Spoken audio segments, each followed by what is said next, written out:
से, कभी डांट से जिंदगी जीना सिखाते हैं।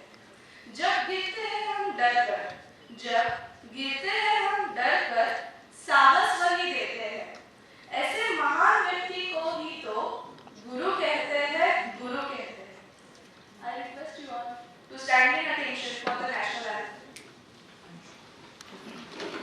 अधिनायक जय हे भारत भाग्य विधाता, पंजाब सिंध गुजरात मराठा द्राविड़ उत्कल बंगा, विंध्य हिमाचल यमुना गंगा उच्चल जलधि तरंगा, तव शुभ नामे जागे, तव शुभ आशीष मांगे, गाहे तव जय गाथा, जन गण मंगलदायक जय हे भारत भाग्य विधाता, जय हे जय हे जय हे, जय जय जय जय हे।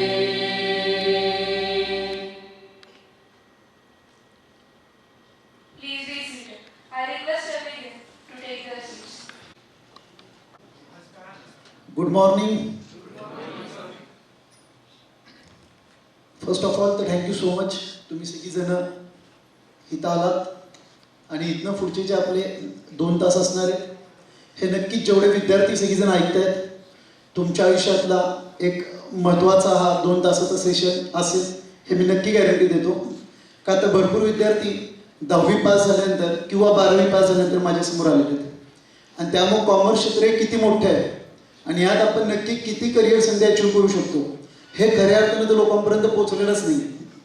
आणि प्रत्येक वर्षीचा प्रामाणिक प्रयत्न असतो की जास्तीत जास्त कॉमर्समध्ये ज्या संधी आहेत त्या आम्ही सातारकर समोर किंवा जे काही सिटी लोक आहेत त्यांच्यासमोर पोहोचवाव्यात आणि प्रत्येक वर्षी असाच तुम्ही चांगला प्रतिसाद देता त्यामुळे प्रत्येक वर्षी आम्हाला कार्यक्रम करायची जी एक आतुरता असते ती नक्कीच वाढते. मी जास्तीत जास्त मराठी एवढंच बोलू शकतो त्यामुळे आता मी हिंदीमध्ये माझं पूर्ण सेमिनार घेईन कारण की मराठीमध्ये मला गॅरंटी नाही की कितपत माझे सगळे मेसेज तुमच्यापर्यंत पोहोचतील. ओके, सो सब लोग हिंदी में कंफर्टेबल है? यस, सब लोग हिंदी में कंफर्टेबल है? ओके गाइस, कितने लोग 10th के बाद आए यहाँ पे? How many of you student after 10th? Okay, क्या बात है, कॉमर्स की डिमांड बढ़ा रहे हो यार. थोड़े दिन में मेरी BMW आ जाएगी. क्या बात है, थैंक यू. ओके, अच्छा, और कितने लोग 12th के बाद है? कितने लोग 12th के बाद है? ओके, जो भी चीज़ें मैं आपको बता रहा हूँ, जो भी सारी चीज़ें मैं यहाँ पे आपके साथ शेयर करूँगा, मेक श्योर आप इसको प्रॉपरली नोट डाउन करो बिकॉज आप सभी को पता है कि न्यू एजुकेशन पॉलिसी जो आई है NEP एंड NEP आने के बाद कॉमर्स का इम्पोर्टेंस ऑब्वियसली बहुत ज़्यादा बढ़ने वाला है और ऑलरेडी बढ़ चुका है. बट सिर्फ कॉमर्स के लिए आए हो, कॉमर्स करना है, कॉमर्स में बोला है स्कोप पे करके, अरे बट स्कोप क्या है, क्या क्या कर सकते हैं, ऐसी कई सारी चीज़ें जो आपको कॉमर्स में आने से पहले पता होनी चाहिए या फिर जब आप 12th के एग्जाम देते हो उससे पहले आपका करियर गोल फिक्स होना चाहिए कि मुझे लाइफ में जाके क्या करना है. एंड इसीलिए इसके आगे मैं जितने भी अपॉर्चुनिटीज आपके साथ शेयर कर रहा हूँ ये डेफिनेटली आपको एक अच्छा करियर दिलाने वाली अपॉर्चुनिटी है. ओके, हर बार जैसे मैं मेरे लेक्चर में करियर के बारे में बताता हूँ इस बार हमने उसको थोड़ा सा चेंज किया और हम हर एक करियर के बारे में कुछ स्पेसिफिक चीज़ें हैं जो आपको डिटेल में बताने की कोशिश करेंगे ताकि सारे करियर की इंफॉर्मेशन भी आपके पास पहुंचे एंड हर एक करियर में क्या प्रोसेस है, उसके लिए लगने वाला खर्चा कितना है, उसको कितना ड्यूरेशन जाता है, उसके साथ में उसमें करियर प्रोस्पेक्ट कहाँ है, ये सारी चीज़ें हम आपको डिटेल में गाइड करेंगे. ओके, तो शुरुआत करते हैं आज के पहले करियर से. मैक्सिमम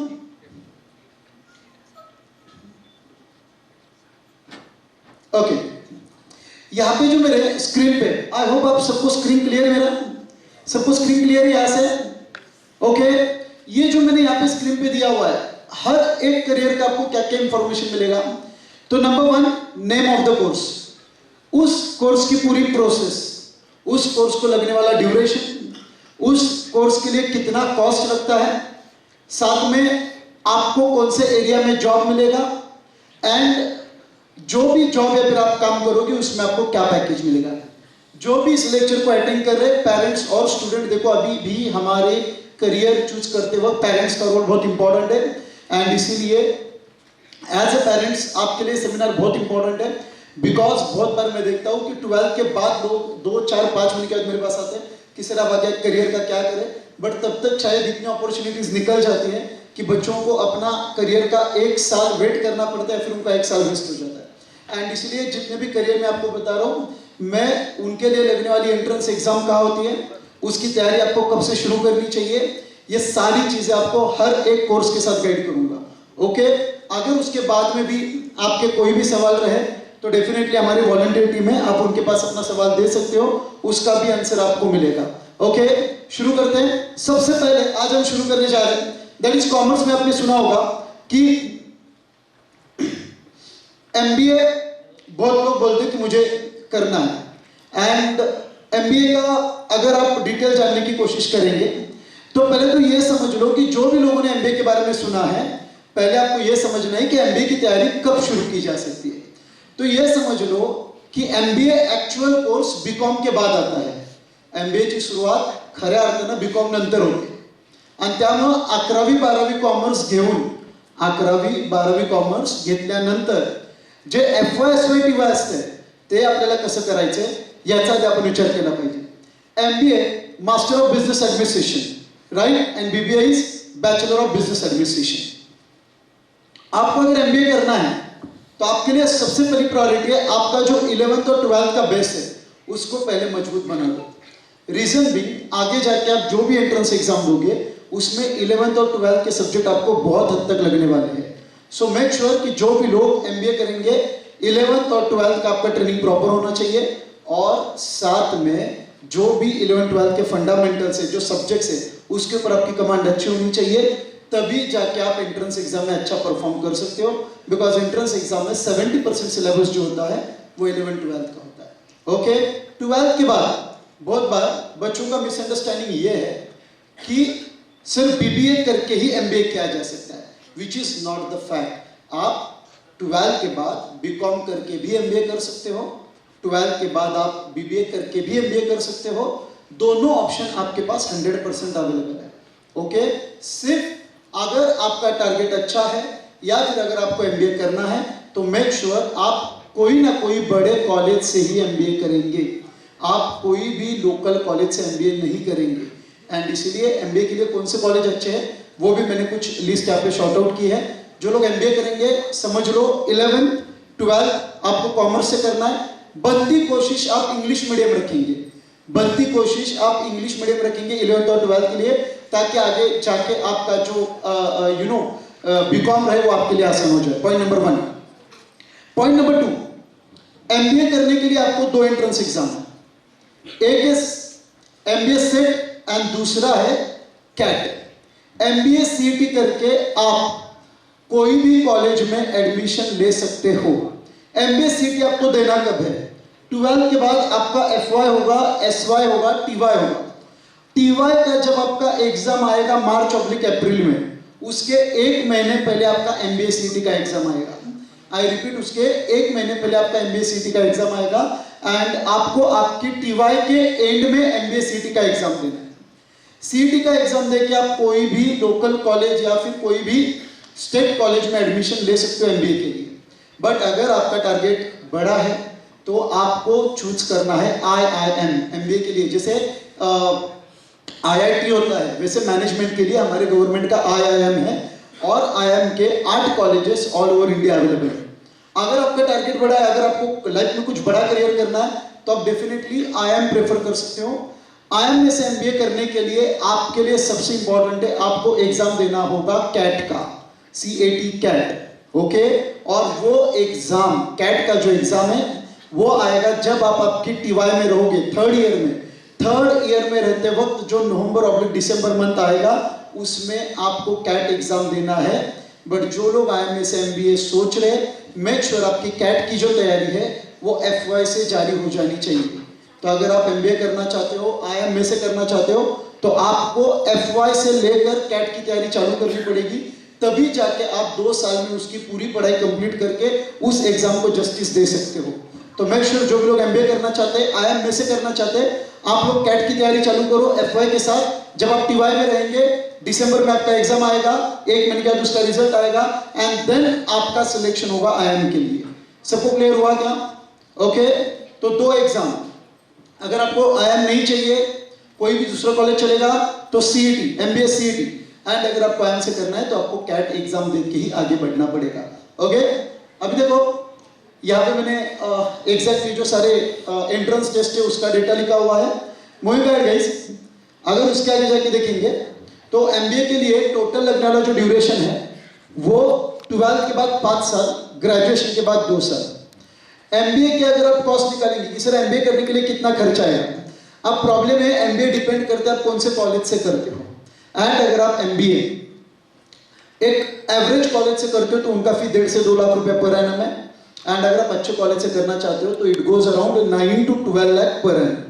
इतना तक उनका फी आपको बेयर करना पड़ेगा। बट अच्छे कॉलेज से करने के बाद आप फर्स्ट ईयर में ही आपकी पूरी फी आपके जॉब से रिकवर कर सकते हो।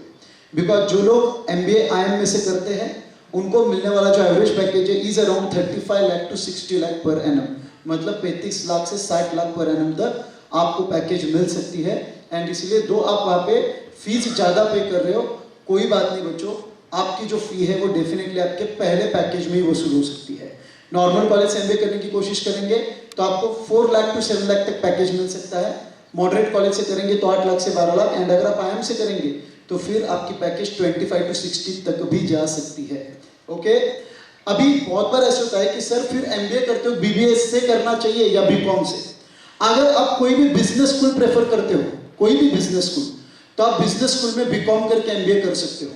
एंड अगर आपको पहले से बेस अच्छा रखना है तो कोई भी अच्छे कॉलेज में से आप बीबीए ट्राई करो एंड बीबीए को कंप्लीट करके आप एमबीए करो। मतलब मेरा कहना है कि अगर आप बीकॉम करके एमबीए करना चाहते हो तो बीकॉम आप बिजनेस स्कूल से करेंगे, कोई भी लोकल कॉलेज से बीकॉम नहीं करेंगे, बीकॉम आप बिजनेस स्कूल से करेंगे एंड वहां से एमबीए करेंगे तो आपको एक बहुत अच्छी करियर मिल सकती है अपनी लाइफ में।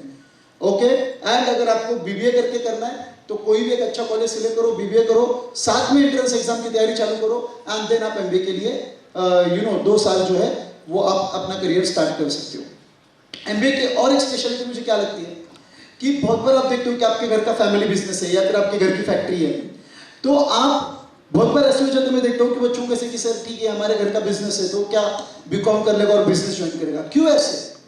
अगर आपके घर का बिजनेस है तो क्यों ना बच्चों को ऐसे पढ़ाओ कि जो आगे जाके आपके बिजनेस को एक्सपांड करे। एंड इसीलिए अगर आप देखने जाएंगे तो एमबीए में इतने बड़े बड़े स्पेशलाइजेशन है अभी और इतने अलग अलग वैरायटी के स्पेशलाइजेशन है कि वो एमबीए करके आपका बिजनेस का नेचर अगर कुछ भी रहा तो वो आपके बिजनेस को डेवलप कर सकता है।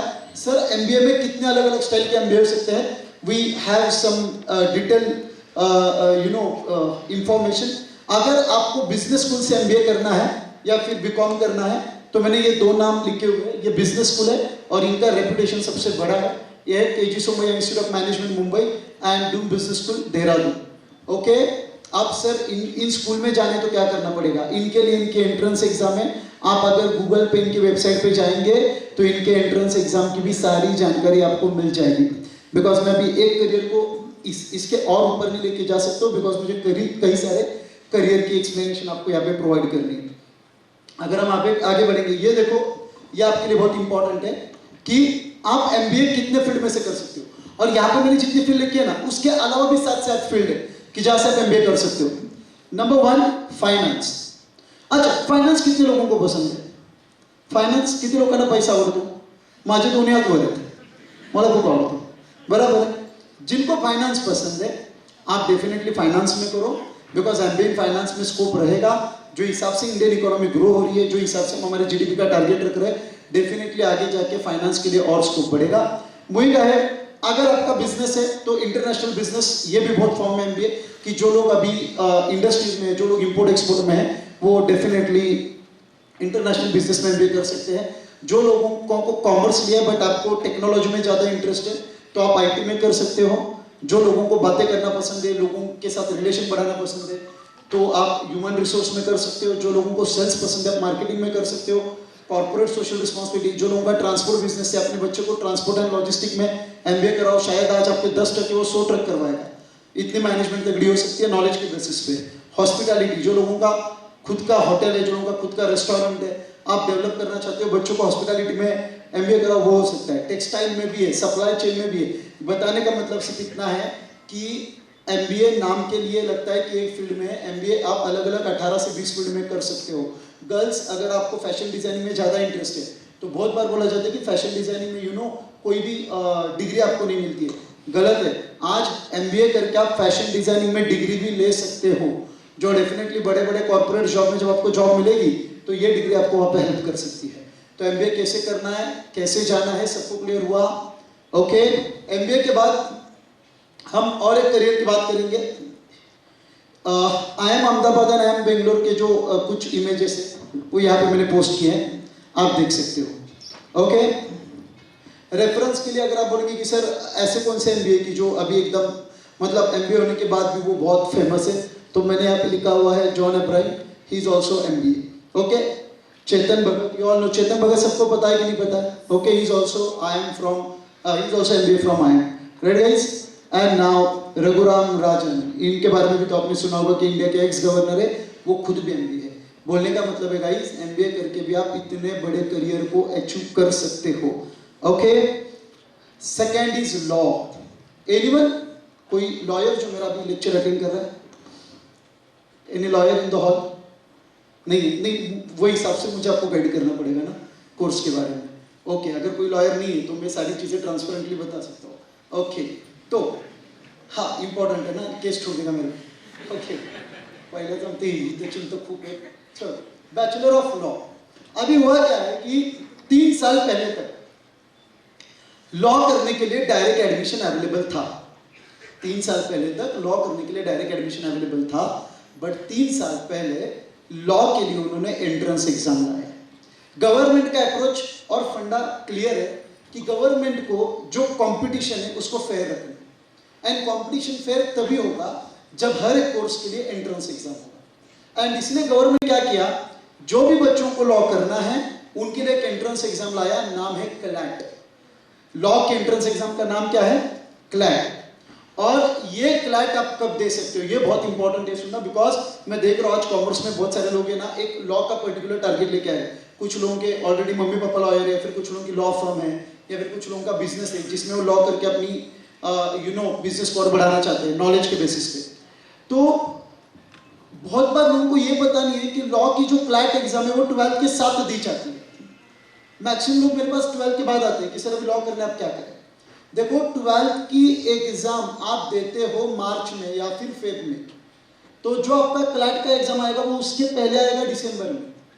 मतलब जो लोगों को 12th की एग्जाम फेब 2025 में देनी है, जो 10th के स्टूडेंट अभी मेरे सामने बैठे हैं, आपका जो 12th का एग्जाम है 2025 में आएगा। आप में से अगर कोई लॉ करना चाहता है तो आपको लॉ की एग्जाम दिसंबर 2024 में देनी होगी। आपका क्लैट का एग्जाम कब आएगा? दिसंबर 2024 में, राइट। एंड इसीलिए जो भी लोग लॉ करना चाहते हैं, आपकी क्लैट की जो तैयारी है वो 11th के साथ या फिर 12th के साथ इमीडिएटली स्टार्ट हो जानी चाहिए। क्लैट के लिए स्पेसिफिक क्लासेस बहुत कम अवेलेबल है, आप ऑनलाइन ट्रेनिंग लेके भी क्लैट की तैयारी कर सकते हो। क्लैट के लिए लगने वाला 50% सिलेबस आपके 11th में और 12th में आने वाला है। ओके, तो जो लोग क्लैट देने की, जो लोगों को लॉ के लिए जाना है, एंट्रेंस एग्जाम आपको जब आपकी 12th की एग्जाम होगी उसके 2 महीने पहले, मतलब दिसंबर में देना होगा। एंड जो लोगों को क्लैट दिसंबर में देना है, आपको आपका जो रजिस्ट्रेशन है वो नवंबर में करना होगा। अब आप यहाँ पे मैंने एग्जैक्ट डेट नहीं बोली है, बिकॉज एग्जैक्ट डेट दिसंबर में कब होती है ये बताया नहीं जाता। ये तभी नेक्स्ट ईयर अनाउंस होगा कि क्लैट की एग्जाम कब होगी एंड उसका फॉर्म भरने का, बट इतना श्योर है फॉर्म नवंबर में भरा जाता है एंड एग्जाम दिसंबर में दी जाती है। तो जो भी लोगों को लॉ करना है, मेक श्योर आप अगर अभी में हो, आप इमीडिएटली क्लैट की प्रिपरेशन स्टार्ट करेंगे। CLAT is an entrance exam for law. Sir law करने के लिए कौन सा कॉलेज लेना चाहिए? मैं दोहरा रहा हूँ, अगर आपको लॉ करना है, मेक श्योर आप कोई ना कोई गवर्नमेंट कॉलेज को पहले प्रायोरिटी दो, राइट। अगर आप कोई भी बेसिक कॉलेज से करना चाहेंगे तो उसमें उतनी वैल्यू एडिशन होने वाली नहीं है। एंड इसलिए मैंने कुछ लॉ कॉलेजेस के नाम भी यहाँ पे लिखे हैं जो आप आपके टारगेट पे रख सकते हो। ओके, लॉ के लिए टेंटेटिवली जो टाइम लगता है वो 12th के बाद आपको 5 साल लगेंगे एंड ग्रेजुएशन के बाद 3 साल। अगर आप 12th के बाद करते हो तो it will take 5 years, and अगर आप बीकॉम के बाद करते हो तो it will take 3 years. Average cost, अभी लॉ करने के लिए ज़्यादा खर्चा है नहीं, ईयरली 20,000 से लेकर 1,20,000 तक खर्चा है. एंड लॉ करने के बाद आप खुद की जॉब कर सकते हो, या फिर कॉर्पोरेट में काम कर सकते हो, या फिर लीगल कंसल्टेंट बोल के. एक यहाँ पे मैंने लाइन दी है, देखो, एक्सपेक्टेड पैकेज, और वहाँ पे मैंने क्या लिखा है, डैश डैश डैश लिखा है. अब आप बोलेंगे सर एक्सपेक्टेड पैकेज में डैश डैश डैश क्यों, आपने एमबीए को तो बताया इतना पैकेज मिलता है, लॉ के लिए एक्सपेक्टेड पैकेज आपने क्यों नहीं बताया. कुछ दिन पहले मैं और हमारे मेहुल सर नासिक में थे, एंड नासिक में हमारी मुलाकात एक जो बहुत बड़ी लीगल फर्म है उनके जो मेन पार्टनर है उनके साथ हुई. एंड बातचीत में उन्होंने पूछा कि आप क्या करते हो, तो हमारा इंट्रोडक्शन वगैरह हुआ. एंड जब उनके साथ बात कर रहे थे, मैं बोला सर आपकी फर्म कितने साल का एग्जिस्टेंस है, तो बोले हम लास्ट 29 ईयर से मार्केट में काम कर रहे हैं, we are purely into corporate practices, और इस ईयर हमारी फर्म का अच्छा टर्नओवर अचीव हुआ. तो हमारे दिमाग में अच्छा टर्नओवर का डेफिनेशन होता क्या है, कोई एक लीगल फर्म का डेफिनेशन क्या हो सकता है टर्नओवर का, 2 करोड़ होगा, 5 करोड़ होगा, 10 करोड़ होगा, 12 करोड़ होगा, 20 करोड़ होगा. मैं बोला सर क्या अचीव कर लिया आपने, तो बोले last year our firm achieved a turnover of 7,000 crore. Legal firm, मैं मेहुल भाई जगह पे शॉक थे कि कोई लीगल फर्म इतना टर्नओवर कैसे अचीव कर सकती है. बोलने का इंटेंशन ये है कि बहुत बार जब हम लॉ करते तो अपने को लगता है कि सर लॉ करके क्या हो जाएगा. लॉ में कैसे कि अगर आपने फेम कमा लिया, अगर आपने नाम कमा लिया, अगर आपने 1-2 केसेस ऐसे जीत लिए, तो शायद ऐसा हो सकता है कि जिंदगी भर का आप एक ही केस में कमा लो. इसीलिए अगर आपको इंटरेस्ट है, अगर आपको लगता है कि नहीं यार इसमें पैशन है, तो आप लॉ के लिए जाओ. मेक श्योर जब आप लॉ के लिए जाओगे आपको गवर्नमेंट लॉ कॉलेज प्रेफर करना है, एंड गवर्नमेंट लॉ कॉलेज में से लॉ होने के बाद आप कोई तो एक बड़ी लीगल फर्म सिलेक्ट करो जिसमें आप 3 साल तक जॉब करेंगे. इतना आप कर लो, 4th ईयर से आपका काम बनना चालू हो जाएगा. तो जो लोगों को लॉ में इंटरेस्ट, बहुत बार आपको लगता है लॉ में स्कोप नहीं, ऐसा कुछ भी नहीं है. मेरे हिसाब से स्कोप क्रिएट किया जाता है. स्कोप कोई चीज़ में है या नहीं ऐसा नहीं होता है. आप में अगर एबिलिटी है तो आप स्कोप क्रिएट कर सकते हो. बट लॉ के लिए अगर आप गवर्नमेंट कॉलेज चाहते हो तो आपका क्लैट का स्कोर बहुत अच्छा होना चाहिए, राइट. एंड इसलिए फिर अगर आपको लॉ करना है तो क्लैट की तैयारी आपको जल्दी स्टार्ट करनी होगी, ताकि क्लैट का स्कोर आप अच्छा लेके आ सकते हो. ओके, कुछ कॉलेजेस जो हम सजेस्ट करते हैं, एक तो है गवर्नमेंट लॉ कॉलेज मुंबई, उसमें अभी मेरे 2-3 स्टूडेंट जो सिलेक्ट हुए, और दूसरा है ILS कॉलेज पुणे. ये दोनों भी मुंबई का तो टॉप ही है. अगर वहाँ पे आपकी सिलेक्शन नहीं होती है तो आप डेफिनेटली ILS को भी प्रेफर कर सकते हो. मूविंग है, आप अगर देखेंगे तो रेफरेंस में क्या है, रेफरेंस में दिया गया है. कितने लोगों को ये लॉयर पता है, Harish Salve, how many of you know. ये लॉयर जो थे ये हमारी, जब इंडिया के मोटा भाई है मुकेश जी अंबानी एंड अनिल अंबानी, इनके बीच में जब डिस्प्यूट हुआ था तो ये लॉयर ने उसको सॉल्व किया था. डिस्प्यूट ज़्यादा बड़ा नहीं था बच्चों, डिस्प्यूट सिर्फ 50,000 करोड़ का था, राइट. एंड जब ये लॉयर ने सॉल्व किया होगा तो समझ लो, बिकॉज इनका जब इंटरव्यू आता है ये बोल रहे थे कि मेरे को बहुत बड़ा पैशन है नहीं कुछ, बट मुझे शॉपिंग बहुत अच्छा लगता है, एंड इसीलिए मैं ऑफन महीने में कभी कभी लंदन में जाता हूँ शॉपिंग करने के लिए. आप समझ गए. तो देखो क्या है, पता है क्या, करियर बहुत अच्छे. आप ये सुन लो यार कि अगर ये बोल रहे कि मेरे को ज़्यादा शौक नहीं है बट शॉपिंग पसंद करके मैं महीने में लंदन में जाता हूँ. यार हम यहाँ पे सपना देख रहे हैं लंदन जाने का, ये भाई महीने में एक बार लंदन जा रहा है शॉपिंग करने के लिए. अब मुझे पता नहीं इनको पैशन है, इनके वाइफ को पैशन है, डोंट नो एनीथिंग, बट जा तो रहे ना. बोलने का मतलब है कि इन्होंने अपनी करियर की जहाँ से शुरुआत की थी, मतलब इनके ऊपर जितना भी बोला जाए कम है, बिकॉज बहुत बड़े लॉयर है.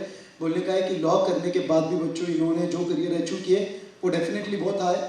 कि कोई भी कोर्स अगर आप देखते हो तो इसमें पोटेंशियल है कि वो आपको एक सुप्रीम लेवल पे लेके जा सके. वही का है, सिर्फ जो लोग लॉ करेंगे आपको इतना दिमाग में रखना है कि आप अगर गवर्नमेंट कॉलेज से लॉ करते हो, लॉ होने के बाद आप कम से कम 3 साल तक कोई भी कॉर्पोरेट फर्म में प्रैक्टिस करना एंड देन खुद की प्रैक्टिस स्टार्ट करना. बिकॉज कॉर्पोरेट फर्म में प्रैक्टिस करने के बाद ही आपको पता चलेगा कि एक्चुअल प्रैक्टिस में क्या क्या चीज़ें हैं जो आपको थ्योरी में नहीं पढ़ाई जाती. आप अगर लॉ नहीं किया इमीडिएटली खुद की प्रैक्टिस चालू करते हो तो शायद आपको फेम क्रिएट करने में थोड़ा टाइम लग सकता है. ओके, वहीं का है. अगर आप देखेंगे तो आगे एक है कॉम्पिटिटिव एग्जाम. कितने लोगों ने कॉम्पिटिटिव एग्जाम का टारगेट दिमाग में रखा है? How many of you are planning for MPSC UPSC, कुछ रखा है प्लानिंग? MPSC UPSC के लिए अगर आपने प्लानिंग रखा है तो मैं मानता हूं कि आपकी सोच और आपकी मतलब डेफिनेटली आपने जो टारगेट सिलेक्ट किया is very very very good. Reason भी, जो लोगों को खुद का बिजनेस या फिर प्रैक्टिस में इंटरेस्ट नहीं, राइट, बट जो लोगों को जॉब में इंटरेस्ट है, तो आप डेफिनेटली एमपीएससी या फिर यूपीएससी ट्राई कर सकते हैं। अब सर एमपीएससी होना चाहिए या किस, मतलब एमपीएससी के साथ आगे बढ़े यूपीएससी के साथ? देखो, अगर आपकी टैलेंट और आपकी हार्ड वर्किंग कैपेसिटी बहुत है तो then you go for UPSC. But अगर आपको लगता है कि नहीं सर मेरे को रीजनेबल एफर्ट्स के साथ आगे बढ़ना है, तो यूपीएससी से ज्यादा आप एमपीएससी प्रेफर करो, because comparing to UPSC MPSC में एफर्ट्स कम रहेंगे। ओके, अब मैं बाकी बाइफर्केशन नहीं करूंगा, बट जो भी मेरे सामने बैठे हुए स्टूडेंट है, अगर आपको कास्ट का बेनिफिट है, कास्ट का, अब देखो इंडिया में है, बेनिफिट मिलता है तो उसको लेना भी चाहिए। सो आई एम नॉट अगेंस्ट कि आप कास्ट के हो या ना, मेरे को उसमें कोई लेना देना नहीं, मेरे लिए सब स्टूडेंट है, एंड जो स्टूडेंट को जो फायदे का रहेगा वो मैं बात करूंगा।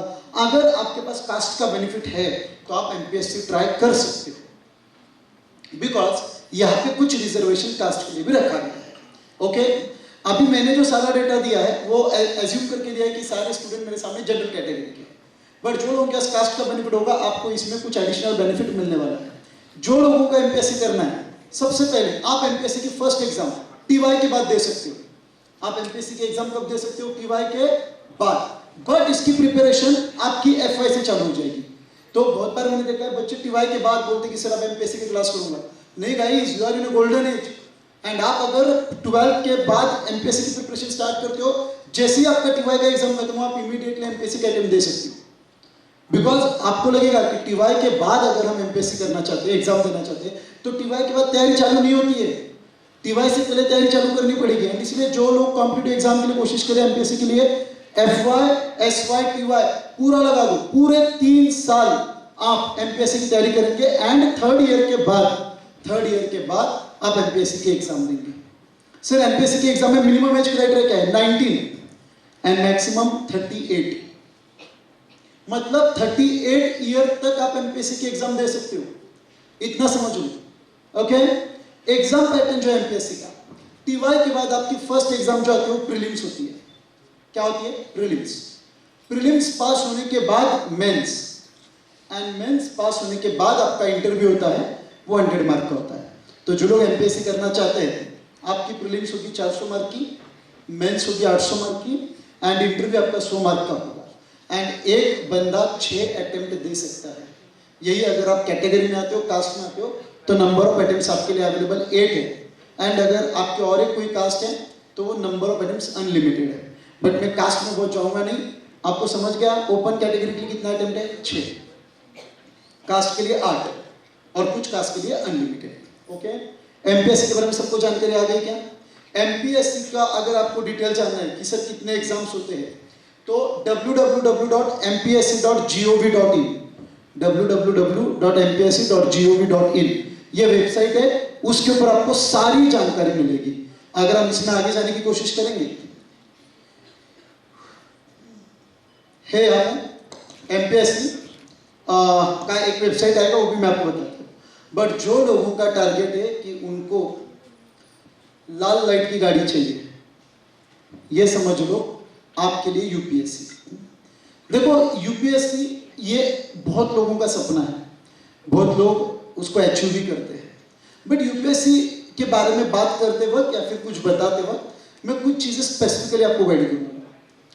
यूपीएससी में इशू ऐसा है कि जब 50,000 लोग एग्जाम देते हैं तो उसमें से सिलेक्ट होते हो कि 200 लोग होते हैं।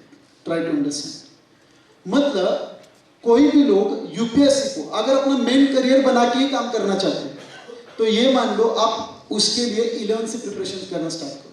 अगर आपने 9 से की तो भी चलेगा, बट जो लोगों का टारगेट है यूपीएससी, 9 से प्रिपरेशन करना चालू करो, 10 से प्रिपरेशन करना चालू करो।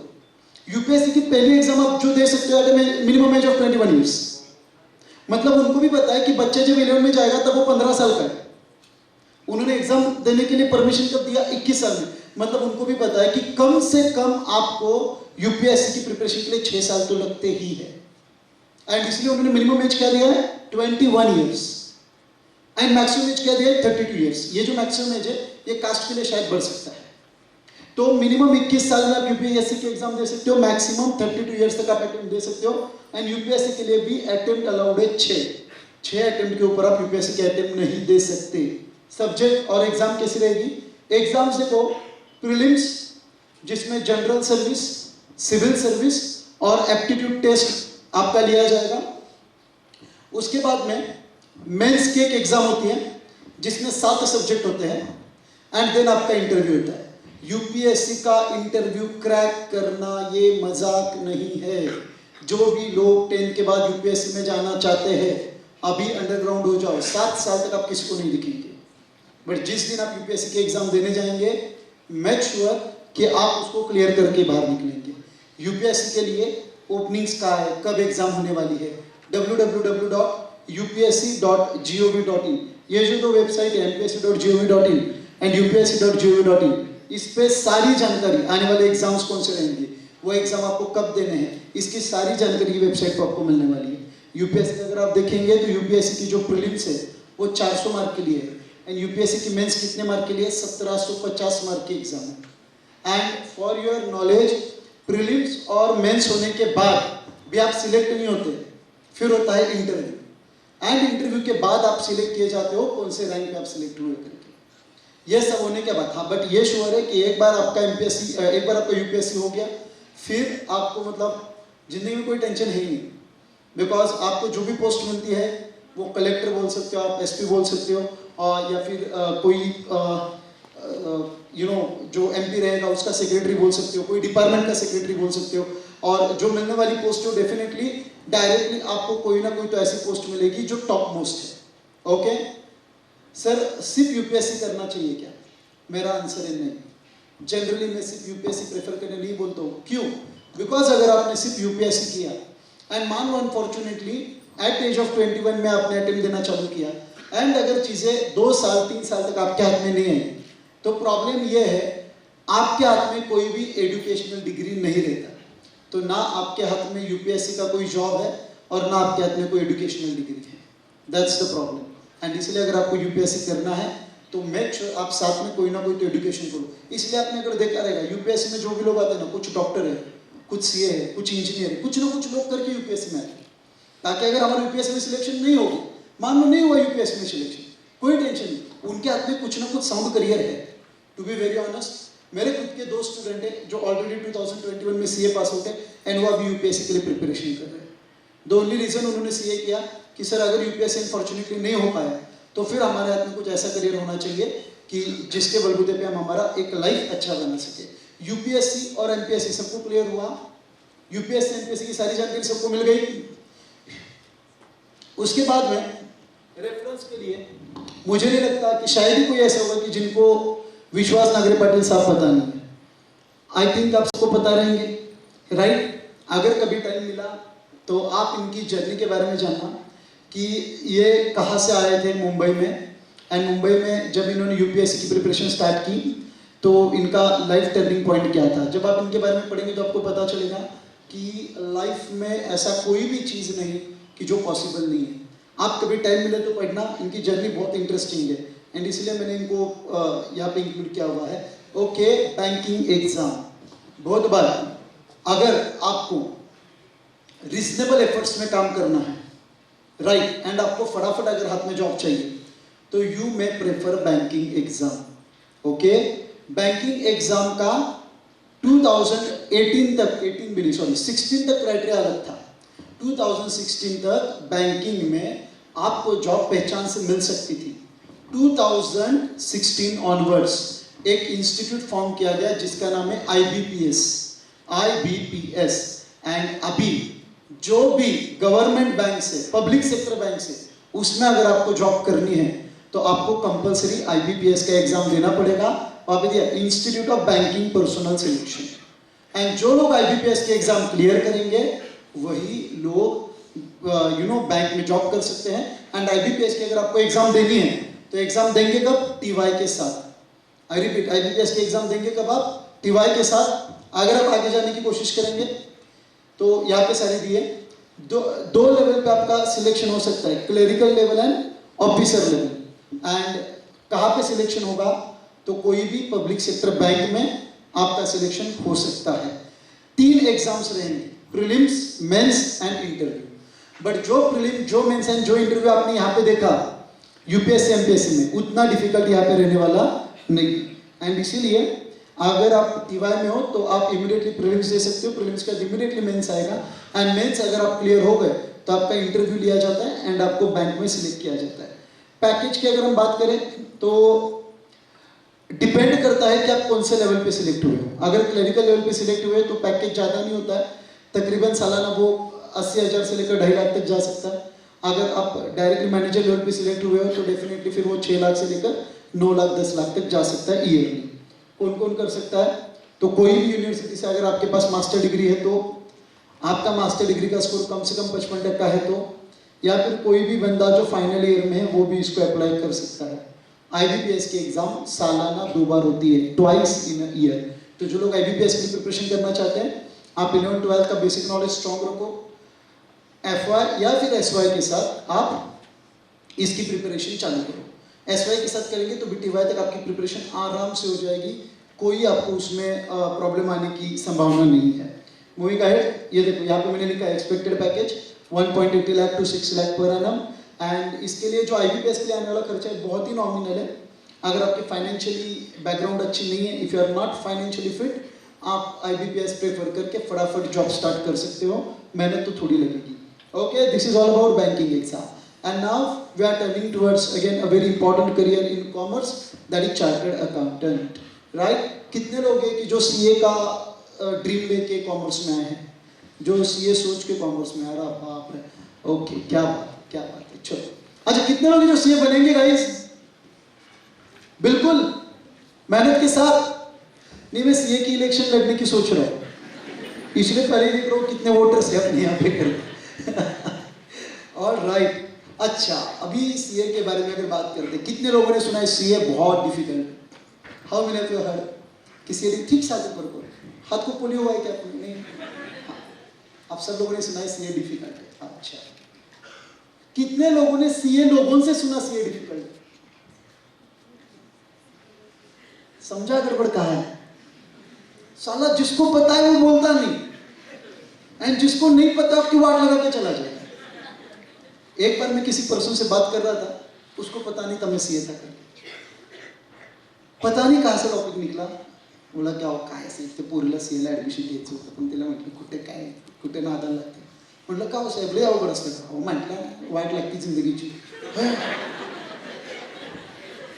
म्हटलं वाट लागती जिंदगीची डेफिनेशन सांगा ना नक्की काय असते? अहो म्हटलं बेकार असतं, 20-20 तास बसावं लागतं. म्हटलं हो.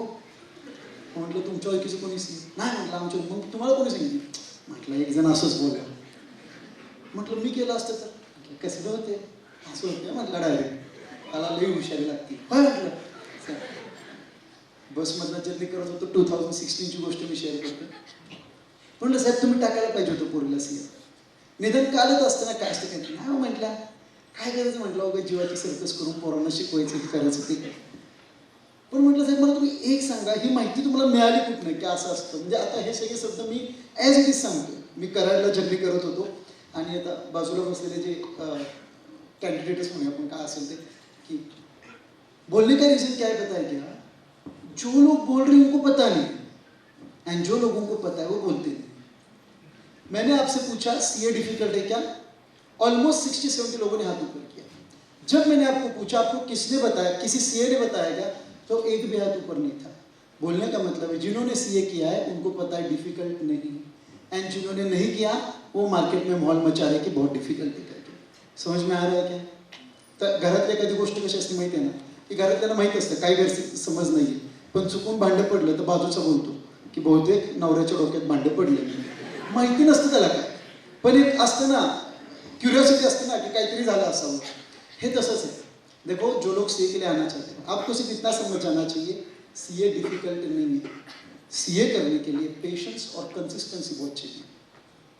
ये मेरा अराउंड 55-56 नंबर का सेमिनार तो पक्का है जिसमें मैं ये सेंटेंस बोल रहा हूँ, और मैं हमेशा सेंटेंस बोलता हूँ कि अगर आनंद कासिफ CA बन सकता है ना, तो दुनिया का कोई भी इंसान CA बन सकता है.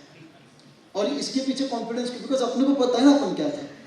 अगर आप 11th की हिस्ट्री निकालेंगे तो आपको पता चल जाए क्या थे करके। तो मैंने तो कभी सोचा भी नहीं था जिंदगी में सीए हो सकता है क्या।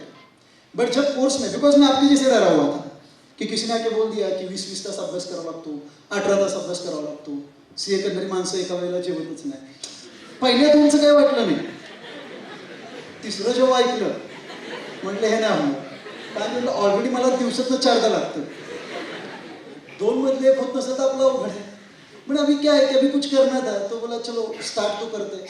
स्टार्ट करने के बाद पता चला कि सीए में बहुत सारे काम लॉजिक के साथ किए जा सकते हैं. बहुत सारे. मैंने ना 10th में कभी मेरिट अचीव किया, ना 12th में कभी मेरिट अचीव किया. But I am very fortunate कि मेरा full CA through out first attempt clear हुआ. द ओनली रीजन मुझे सीए में जाने के बाद पता चला पढ़ाई कैसे की जानी चाहिए. बहुत बार हम मिस्टेक कहाँ करते हैं, हमें यही पता नहीं कि कैसे पढ़ना है, हमें पता नहीं है कि क्या ट्रैक से पढ़ना है, हमें पता नहीं है कि लॉजिक्स की इस्तेमाल क्यों किए जाने चाहिए. एंड जब मैं सीए में इंटर हुआ तो मुझे पता चला कि यहाँ पे सारी चीज़ें लॉजिक से चलती, यहाँ पे सारी चीज़ें हार्डवर्क तो है बट हार्डवर्क के साथ स्मार्ट वर्क होता है. एंड इसलिए जो भी लोग आए दिमाग में रख के सीए डिफिकल्ट है, दिमाग से निकाल दो, सीए डिफिकल्ट नहीं है. ओके. सो कोई अगर बाजू वाला बोलता है कि सीए डिफिकल्ट है तो पहले उसको पूछो तू सीए है क्या. अगर वो बोला हाँ तो बोलना जा, अगर बोला नहीं तो बोलना तेरे को कैसे पता, और अगर डिफिकल्ट है तो तू कैसे बना, ये भी पूछ सकते हो आप. अगर बाजू वाला सीए है तो उसको पूछो डिफिकल्ट है तो तू कैसे बना, और अगर तू बना तो मैं क्यों नहीं बन सकता हूँ. क्लियर हो रहा है. इसलिए ये पहले दिमाग से निकाल दो. जिन लोगों को सीए करना है 2 ट्रैक अवेलेबल है. आज मैं जो आपको सारी सीए की जानकारी दे रहा हूँ वो मैं आफ्टर 12th देने वाला हूँ न्यू सिलेबस के साथ. सीए का सिलेबस अभी तक का और सीए का सिलेबस नेक्स्ट ईयर का चेंज हो चुका है. तो जो सारी जानकारी मैं अभी आपको देने जा रहा हूँ is as per new syllabus. मैं पुराने सिलेबस की बात नहीं कर रहा हूँ. जो भी जानकारी मैं दे रहा हूँ is as per new syllabus. तो न्यू सिलेबस में जो नेक्स्ट ईयर मई 2024 या फिर नवंबर 2024 से चालू होगा, तो जो एग्जिस्टिंग स्टूडेंट इसको देख रहे हैं या फिर जो स्टूडेंट अभी के नवंबर दिसंबर में एग्जाम देने वाले हैं उनके लिए ये एप्लीकेबल नहीं है. आपके लिए पुराना सिलेबस ही है. बट जो लोग 10th से मेरे पास आए हुए हैं, जो लोग अभी 11 में जाने वाले हैं या फिर जो लोग अभी 12th में हैं, आपके लिए ये सीए का जो नया कोर्स एप्लीकेबल है. देखो कितने लोगों ने सुना कि इमीडिएटली 10th के साथ हम सीए की प्रिपरेशन स्टार्ट कर सकते हैं. आप में से पेरेंट्स हैं की जिन्होंने सुना की 10वी बरोबर आपण इमिडिएटली सीए ची प्रिपरेशन चालू करणार. किती लोकांनी ऐकलं. ओके. अरे तुमच्या बाजूला बसलेला जो कॅन्डिडेट आहे त्याला जगू द्या थोडं. ते कसं तरी 10वीत वर आलं. त्याला जर काही तुम्ही सीएचं पुस्तक दाखवलं तर तो हाय त्या स्पीडनं परत रिव्हर्स आहे. काय गरज आहे. नाही मी एक कमर्शियल संस्था चालवतो मला मान्य आहे, पण कमर्शियल संस्था चालवताना काही इथिक्स असतात ते मी फॉलो केले पाहिजे. मेयरली 10वी बरोबर माझं 11वी बरोबर माझं 12वीचं ॲडमिशन व्हावं, माझं फाउंडेशनचं ॲडमिशन व्हावं म्हणून मी लोकांना सांगायचं की तुम्ही 11वी बरोबर मुलांची सीएची तयारी चालू करून घ्या. This is not good. This is wrong. Reason being 10वी नंतर जेव्हा तुम्ही कॉमर्सला येता, commerce is all together new side for you. कॉमर्सबद्दल त्या मुलाला काहीच माहीत नाही आणि त्या मुलाला मी सांगायचं की सीएचं पुस्तक वाच. कोर्स इझी असताना सुद्धा मुलं अंडर कॉन्फिडंट होतात, त्यांना वाटतं सीए अवघड आहे. त्यामुळे ज्या लोकांना असं वाटतं की 11वी बरोबर आम्ही सीएची तयारी चालू करू शकतो, काही गरज नाही है. 11th में जो सिलेबस आता है उसका 30% syllabus as it is CA foundation में आ जाता है. तो ये हमारी रिस्पॉन्सिबिलिटी है कि उसको 11 में ऐसा पढ़ाया जाए कि बच्चों को सीए फाउंडेशन में तकलीफ ना हो. एंड इसलिए कोई भी सीए फाउंडेशन की ट्रेनिंग 11 के साथ आपको जरूरी नहीं है. 11 में आप शांति से पहले कॉमर्स समझ लो, कॉमर्स के फंडामेंटल सब्जेक्ट पढ़ लो. एक बार आपका 11 का बेस स्ट्रॉन्ग हो गया, 12th में आप चाहिए करियर अचीव कर सकते हो. एंड इसलिए 11 के साथ कोई सीए की अलग तैयारी करने की जरूरत नहीं है. 11th का जो अकाउंट का 30% सिलेबस है वो एज इट इज आगे आता है, उसको 11 में सिर्फ आपको स्ट्रॉन्ग बनाना है. जब आपकी 12th की एग्जाम होगी, 12th के साथ आप रजिस्टर कर सकते हो. एंड 12th के बाद सीए का पहला स्टेज आएगा जिसको कहा जाता है सीए फाउंडेशन. सीए का पहला स्टेज जिसको कहा जाता है CA foundation. CA foundation comprises of 4 subject. ये सारा नया सिलेबस में डिस्कस कर रहा हूँ. ये पुराना इस ईयर का एप्लीकेबल नहीं है. जो लोग 10th और 11 में अभी जाने वाले हैं, 12th में जो लोग अभी है, आपके लिए ये एप्लीकेबल है. अकाउंटेंसी रहेगा 100 मार्क के लिए, बिजनेस लॉ रहेगा 100 मार्क के लिए, क्वांटिटेटिव एप्टीट्यूड 100 मार्क के लिए, बिजनेस इकोनॉमिक्स 100 मार्क के लिए. ये जो क्वांटिटेटिव एप्टीट्यूड है और बिजनेस इकोनॉमिक्स है ये एमसीक्यू होते हैं. एक क्वेश्चन 4 अल्टरनेट. मतलब पेपर नंबर 3 और 4 क्या रहेगा, ऑब्जेक्टिव स्टाइल रहेगा. एंड पेपर नंबर 1 एंड 2 जो रहेगा वो सब्जेक्टिव रहेगा, जिसमें आपको थ्योरी लिखना पड़ेगा, जिसमें आपको पेपर पूरा लिखना पड़ेगा। चारों पेपर मिला के 400 मार्क की एग्जाम है। नए स्ट्रक्चर के मुताबिक आपको पास होने के लिए कम से कम हर एक पेपर में 50 मार्क चाहिए। आज तक कितने थे? 40। अभी नहीं, नेक्स्ट ईयर से आपको पास होने के लिए कितने चाहिए? 50। एंड चारों सब्जेक्ट में मिला के 200 के ऊपर चाहिए। मतलब एग्रीगेट पासिंग भी 50% पे है और इंडिविजुअल पासिंग भी 50% पे है। ये कब एप्लीकेबल होगा? नेक्स्ट ईयर से। सबको समझ में आ रहा है? ऑन द अदर साइड, ये जो ऑब्जेक्टिव स्टाइल क्वेश्चन है, इसमें क्या होता है? एक क्वेश्चन और 4 ऑप्शन, राइट? जिसको हम मराठी लैंग्वेज में जय माता दी बोलते हैं। क्या आंखें बंद कर ली, ए बी सी डी, सी पे आया ठोक दो सी, है ना? वो भी टेक्निक हम यूज कर सकते हैं, बताऊंगा मैं आपको कैसे। बट फिलहाल के लिए अगर आपने एक गलत आंसर लिखा तो इसमें निगेटिव मार्किंग आता है। एंड इसलिए ये जो 2 पेपर है लास्ट वाले, सी एंड डी, मतलब 3 एंड 4, ये लगने के लिए आपको आसान है, बट ये पेपर का तैयारी ज्यादा करना पड़ता है। बिकॉज इसमें अगर आपने गलत आंसर दे दिया तो आपका 0.25 मार्क एक्स्ट्रा चला जाएगा। मतलब 1 मार्क तो उसका गया, साथ में और 0.25 जिसको हम निगेटिव मार्किंग बोलते हैं। कुल मिला के जो लोग सीए फाउंडेशन करने वाले हैं, जैसे ही आपका 12th होगा आपको इसकी तैयारी चालू करनी है।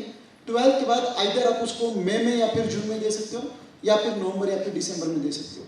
बट मेरा हमेशा से बच्चों को ये कहना रहा है कि आप कोई भी चीज की गड़बड़ मत करो। करियर अचीव करते वक्त सिर्फ सर्टिफिकेट नहीं, आपका नॉलेज बहुत मैटर करता है। एंड इसीलिए जब आप सीए फाउंडेशन की तैयारी करोगे, मेक श्योर आप उसको शांति से प्रिपेयर करो, पूरा दिमाग ठंडा रहने दो। 6 महीना पूरा लो फाउंडेशन के लिए, बट जिस दिन फाउंडेशन का एक फंडामेंटल और आपका जो बेस नॉलेज है वो अगर तगड़ा लेके आगे गए तो इंटरमीडिएट और फाइनल आपके लिए बहुत आसान होगा। मैंने देखा है बहुत बार बच्चे 12th के बाद इमीडिएटली 2 महीने में एग्जाम देने की जिद करते हैं, 2 महीने में बच्चे पास भी हो जाए, बट उनका बेसिक नॉलेज जो होता है ना, वो इतना वीक होता है कि वो बच्चे आगे जाके सीए का जो दूसरा स्टेज है इंटरमीडिएट, उसमें लटक जाते हैं। एंड इसलिए कुछ भी करो, ये जो है इसका नॉलेज आपका स्ट्रॉन्ग होना चाहिए। तो कुछ भी करो, जो सीए फाउंडेशन रहेगा, मेक श्योर वो नॉलेज आपका तगड़ा होना चाहिए। एंड इसलिए जो लोग फेब में 12th के एग्जाम देते हैं, आई सजेस्ट आप एग्जाम देते हो तो नवंबर में देंगे। आप एग्जाम देते हो कब देंगे? नवंबर में। 400 में से कितने मार्क के लिए पासिंग है? 200 मार्क के लिए पासिंग है। ओके, जैसे ही आपका फाउंडेशन हुआ, पासिंग क्राइटेरिया फॉर फाउंडेशन दिया है आपको, हर एक सब्जेक्ट में 50% चाहिए, टोटल भी 50% चाहिए। एंड अगर आपने एक गलत आंसर लिखा एमसीक्यू में तो आपका 0.25 मार्क जो है वो कट हो जाएगा। फाउंडेशन आप फर्स्ट अटेम्प्ट में क्लियर कर लो। जो लोग सीए करने वाले, आपके लिए गुड न्यूज़ है। सीए के लिए मैंने बहुत बार ऊपर मेल भी किया था इंस्टीट्यूट को कि सीए का सिलेबस कुछ हद तक फालतू में बढ़ाया जा रहा है, कि कुछ ऐसी चीज़ों की ज़रूरत नहीं है पर वो भी रखी जा रही है। इंस्टीट्यूट ने सारी चीज़ों को नोटिस किया एंड इंस्टीट्यूट ने ये जो नया सिलेबस लाया है ये गेम चेंजिंग है। और इसीलिए पहले इंटरमीडिएट में 4-4 सब्जेक्ट हुआ करते थे, अब इंटरमीडिएट में है 3-3 सब्जेक्ट। पहले इंटरमीडिएट में कितने सब्जेक्ट हुआ करते थे? 4-4, ग्रुप 1 4, ग्रुप 2 4। अब है ग्रुप 1 में 3 सब्जेक्ट एंड ग्रुप 2 में 3 सब्जेक्ट, राइट? अब ये जो 3 और 3 सब्जेक्ट है, ग्रुप 1 में 3 सब्जेक्ट कौन से हैं? Advance accounts, corporate law and cost and management accounting, मतलब जिसको हम कॉस्टिंग बोलते हैं। एंड ग्रुप 2 में taxation, audit and financial management and strategic management. ये जो ग्रुप 2 है ये 50-50, मतलब जो तीसरा 6th नंबर का सब्जेक्ट है financial management and strategic management, ये 50-50 मार्क के लिए। ऊपर के तीनों सब्जेक्ट 100 मार्क के लिए, ग्रुप 2 के तीनों सब्जेक्ट 100 मार्क के लिए, ग्रुप 2 का जो 6th सब्जेक्ट है वो 50-50 मार्क के लिए। यह है आपका सीए का stage number 2। Stage number 2 intermediate, compulsory आपको दोनों ग्रुप ही पास होने पड़ेंगे एंड दोनों ग्रुप पास होने के बाद ही आप सीए का आर्टिकलशिप स्टार्ट कर सकते हो। अब आपके लिए है सर आर्टिकलशिप मतलब क्या? कितने लोगों ने आर्टिकलशिप के बारे में सुना है? How many have heard about articleship? सुना है? क्या होता है बच्चों आर्टिकलशिप? क्या होता है? सुना है ना? क्या होता है? किसी सीए के पास जाके आपको 3 साल तक ट्रेनिंग लेनी पड़ती है, ऐसे कुछ था क्या? यस और नो? तो मैंने मेरे लास्ट सेमिनार में एक आपको जोक सुनाया था, शायद कुछ लोगों के लिए रिपीट होगा बट कुछ जो नए लोग हैं उनको बताता हूँ मैं। तो एक बार ऐसे कि एक बार एक सीए स्टूडेंट की अनफॉर्चुनेटली डेथ हो जाती, एंड डेथ होने के बाद जब वो ऊपर नरक में जाता है तो यमदेव उसको बोलते कि देख भाई, तेरे को 5 साल तक नरक में रहना होगा एट एनी कॉस्ट, बिकॉज तूने बहुत पाप किया। तो बोलता सर 5 साल के, तो बोले नहीं सजा ही है, 5 साल तेरे को नरक में रहना होगा। तो बोलता नहीं सर, एक काम करता हूँ मैं 2 साल। यमदेव बोलते क्यों? बोले सर बिकॉज मैं 3 साल आर्टिकलशिप ऑलरेडी की है, तो 3 साल मैं चुका चुका हूँ, बच्चे 2 साल में यहाँ पे कर सकता हूँ। ये एग्जाम्पल और ये जोक पर से आपको आइडिया आ गया कि what is articleship. Articleship is something कि जहाँ पे आपको सबसे ज़्यादा सीखने मिलेगा, एंड जहाँ पे आपको तकलीफ है वहाँ पे हमेशा ध्यान रखो, सीखने का मौका वहाँ पे जाता है। एंड जब आप आर्टिकलशिप करते हो बिल्कुल ये मत सोचो फॉर्म में कितना काम है, उनको बोलो आने तो जितना काम आ रहा है आने हम करेंगे, बिकॉज आप उस 3 साल में जितना काम करेंगे ना उतना आपको आपकी प्रैक्टिस में उसका यूज होता है। आर्टिकलशिप का मीनिंग है कोई भी प्रैक्टिसिंग चार्टर्ड अकाउंटेंट के हाथ के नीचे आपको काम करना है जिसका सर्टिफिकेट आपको 3 साल के बाद मिलेगा। पहले आर्टिकलशिप 3 साल तक थी, नए कोर्स में आर्टिकलशिप को 2 साल किया गया। तो नए कोर्स में आर्टिकलशिप कितने साल है? 2 साल है, 3 साल आपको करने की जरूरत नहीं है। तो जो लोग अभी इंटरमीडिएट में हैं शायद आपके लिए नए सिलेबस के मुताबिक 2 साल आएगा, जो लोग अभी फाउंडेशन में है आपको तो सीए इंटर का ही पूरा न्यू सिलेबस है, so you are very fortunate. सबसे बड़ा क्वेश्चन कि सर सिलेबस को क्यों चेंज किया गया? हो रहा क्या था कि जो भी सारे चार्टर्ड अकाउंटेंट है उनके लिए ग्लोबल अपॉर्चुनिटीज कम अवेलेबल थे, मतलब लोग जाके जॉब करते थे बाहर, बट जितने अपॉर्चुनिटीज बाहर से आने हैं उतने नहीं मिल रहे थे। एंड इसीलिए हमारे जो अभी के प्रेसिडेंट है सीए अनिकेत तलाटी जी, उन्होंने इतने बोल्ड एक्शंस अभी लिए हैं लास्ट कुछ 6 महीनों में, और जो ग्लोबल एजुकेशन का एक स्ट्रक्चर है वो लोग वो सीए में लाना चाहते थे। एंड ग्लोबल एजुकेशन का स्ट्रक्चर अगर सीए में लाना चाहते थे तो उनको कुछ चेंजेस लाना जरूरी था, एंड इसलिए उन्होंने क्या कर दिया, सीए सिलेबस को पूरा रिफ्रेम कर दिया, और ऑलरेडी मिनिस्ट्री का परमिशन इसको मिल चुका है, मतलब अब ये अप्रूव होने ही वाला है। ओके, एक सबसे इंपॉर्टेंट न्यूज, सीए लोगों को बाहर अपॉर्चुनिटी नहीं मिलती। जब ये इशू सामने आया तब सिंगापुर के साथ एक मेमोरेंडम साइन किया गया, एंड इस मेमोरेंडम के मुताबिक अगर कोई भी इंडियन चार्टर्ड अकाउंटेंट, जैसे इंडिया में क्या है ICAI institute of chartered accountant of India, वैसे हर एक देश का एक अकाउंटिंग बॉडी है। इंडिया में ICAI है, वैसे हर एक देश का एक अकाउंटिंग बॉडी है। तो ICAI ने सिंगापुर के साथ एक एग्रीमेंट साइन किया। अब सिंगापुर वालों ने पहले ही बोल दिया कि इंडिया का जो सीए का कोर्स है वो पूरे वर्ल्ड में सेकेंड टफेस्ट है, मतलब पूरे वर्ल्ड में अगर आप देखेंगे तो इंडिया का जो कोर्स है वो क्या है, सेकेंड टफेस्ट है। सिंगापुर ने बोल दिया कि एक काम करो, जो भी इंडियन चार्टर्ड अकाउंटेंट आके यहाँ पे 6 महीना रहेगा, राइट, उसको हमारे यहाँ की सीए डिग्री हम दे देंगे। मतलब आपको सिर्फ क्या करना है, इंडियन चार्टर्ड अकाउंटेंट को वहां पे जाके 6 महीना रहना है, 6 महीना रहने पर आपको वहाँ की डिग्री डायरेक्टली मिल जाएगी। And the best part is यहाँ का जो पार्ट है, यहाँ पे इंडिया को जो पैकेज मिलते हैं सीए को, वो मिलते हैं 12 लाख से 18 लाख तक। जब आप सिंगापुर में जाके काम करते हो पैकेज बन जाता है 40 लाख, फर्स्ट पैकेज। समझ में आ रहा है इस कोर्स की डिग्निटी क्या है? समझ में आ रहा है कि ICAI इतना रेप्यूटेड क्यों है? अब अगर सर हमें सीए करना है, लेवल 2 इंटरमीडिएट तो मैंने आपको समझा दिया। अगर आपको सीए करना है, आपको institute of chartered accountant of India ICAI ये इंस्टीट्यूट है, उनकी वेबसाइट पे जाना है।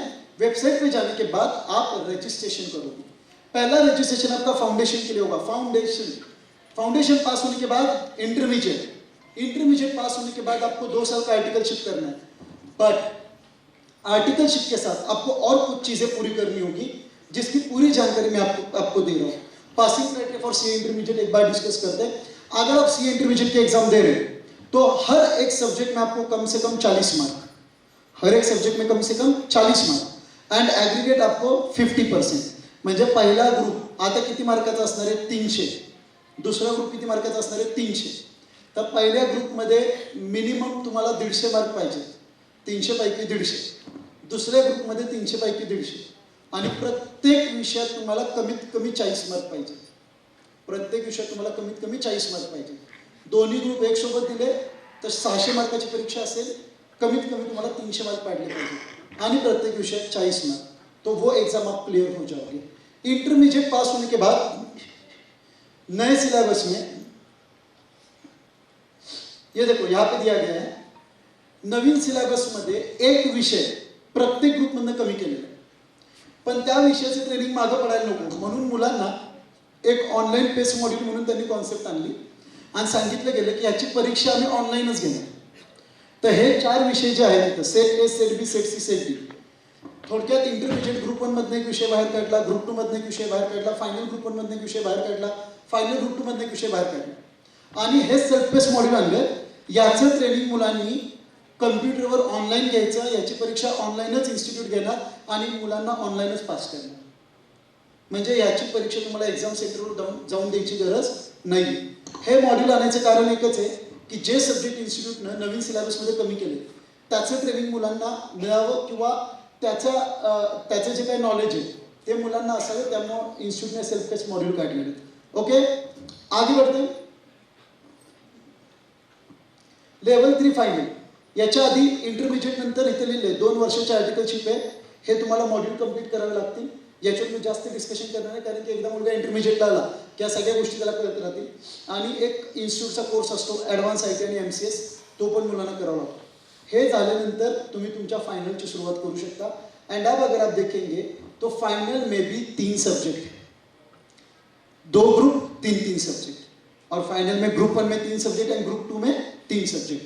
फक्त फायनलला मजा काय, फायनलला ग्रुप 1 मध्ये financial reporting, advance financial management, advance auditing. Group 2 मध्ये direct tax law, indirect tax law आणि 6वा विषय आहे ती म्हणजे ओपन बुक टेस्ट. अब आप बोलेंगे सर ओपन बुक टेस्ट क्या होता है? कितने लोगों ने ओपन बुक टेस्ट के बारे में सुना? How many heard about open book test? क्या होता है यार? कितने हाथ ऊपर है? मजा आ जाए.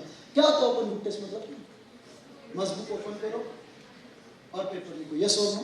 सर ये तो हमारा कब से सपना था, ये आज पूरा होने जाए. वो अभी आज नहीं हो रहा है, फाइनल में होगा, यस और नो. मतलब हम जब सोचते हैं कि यार कितना मजा आता होगा ना कि बुक सामने रखा हुआ है. पहले हम रखते थे बट छुपा के रखते थे, अब सामने रख के मतलब म्हणजे कॉपी पण माझमध्ये करायची. हां, सगळ्यांसमोर ती. ॲक्च्युअलमध्ये काय की खूप म्हणजे बोलणं कधी कधी मला अयोग्य वाटतं, पण आपली जी इंडियन एज्युकेशन सिस्टीम आहे ना ती कुठंतरी जाऊन आहे ना मुलांना मोनोटोनस बनवते. म्हणजे हे लर्न झालंच पाहिजे, हे पाठ झालंच पाहिजे, हा फॉर्म्युला आलाच पाहिजे. पण ज्या पद्धतीनं AI डेव्हलप किंवा ज्या पद्धतीनं कम्प्युटर्स काम करतात आपल्याला या सगळ्या गोष्टींची नाही आहे गरज. उद्या एखाद्या मुलाला कंपनीचं फायनल अकाउंट पूर्ण बाहेर नाही का, हे मला का त्या मुलाला मी विचारलं पाहिजे. कम्प्युटरमध्ये तो फॉर्मॅट सेव्ह आहे, त्या फॉर्मॅटमध्ये त्याने कुठं कोणत्या व्हॅल्यूज वापरल्या पाहिजे हे त्याला कळालं पाहिजे. पण आपली सिस्टम म्हणणार तुम्ही कंपनी फाइनल अकाउंट का फॉर्मेट पूर्ण नहीं करें, पर इसकी जरूरत ही नहीं. अब ये ओपन बुक टेस्ट की कि कल जाके अगर वो बच्चा कोई भी केस लड़ना चाहता है, कोई भी केस लॉ का रेफरेंस लेना चाहता है, तो उसको बुक में से रेफरेंस लेके केस लड़ना आना चाहिए. एंड इसीलिए 6th जो सब्जेक्ट है उसमें आपको 6 सब्जेक्ट दे जाएंगे, उसमें से एक सब्जेक्ट आपको सिलेक्ट करना.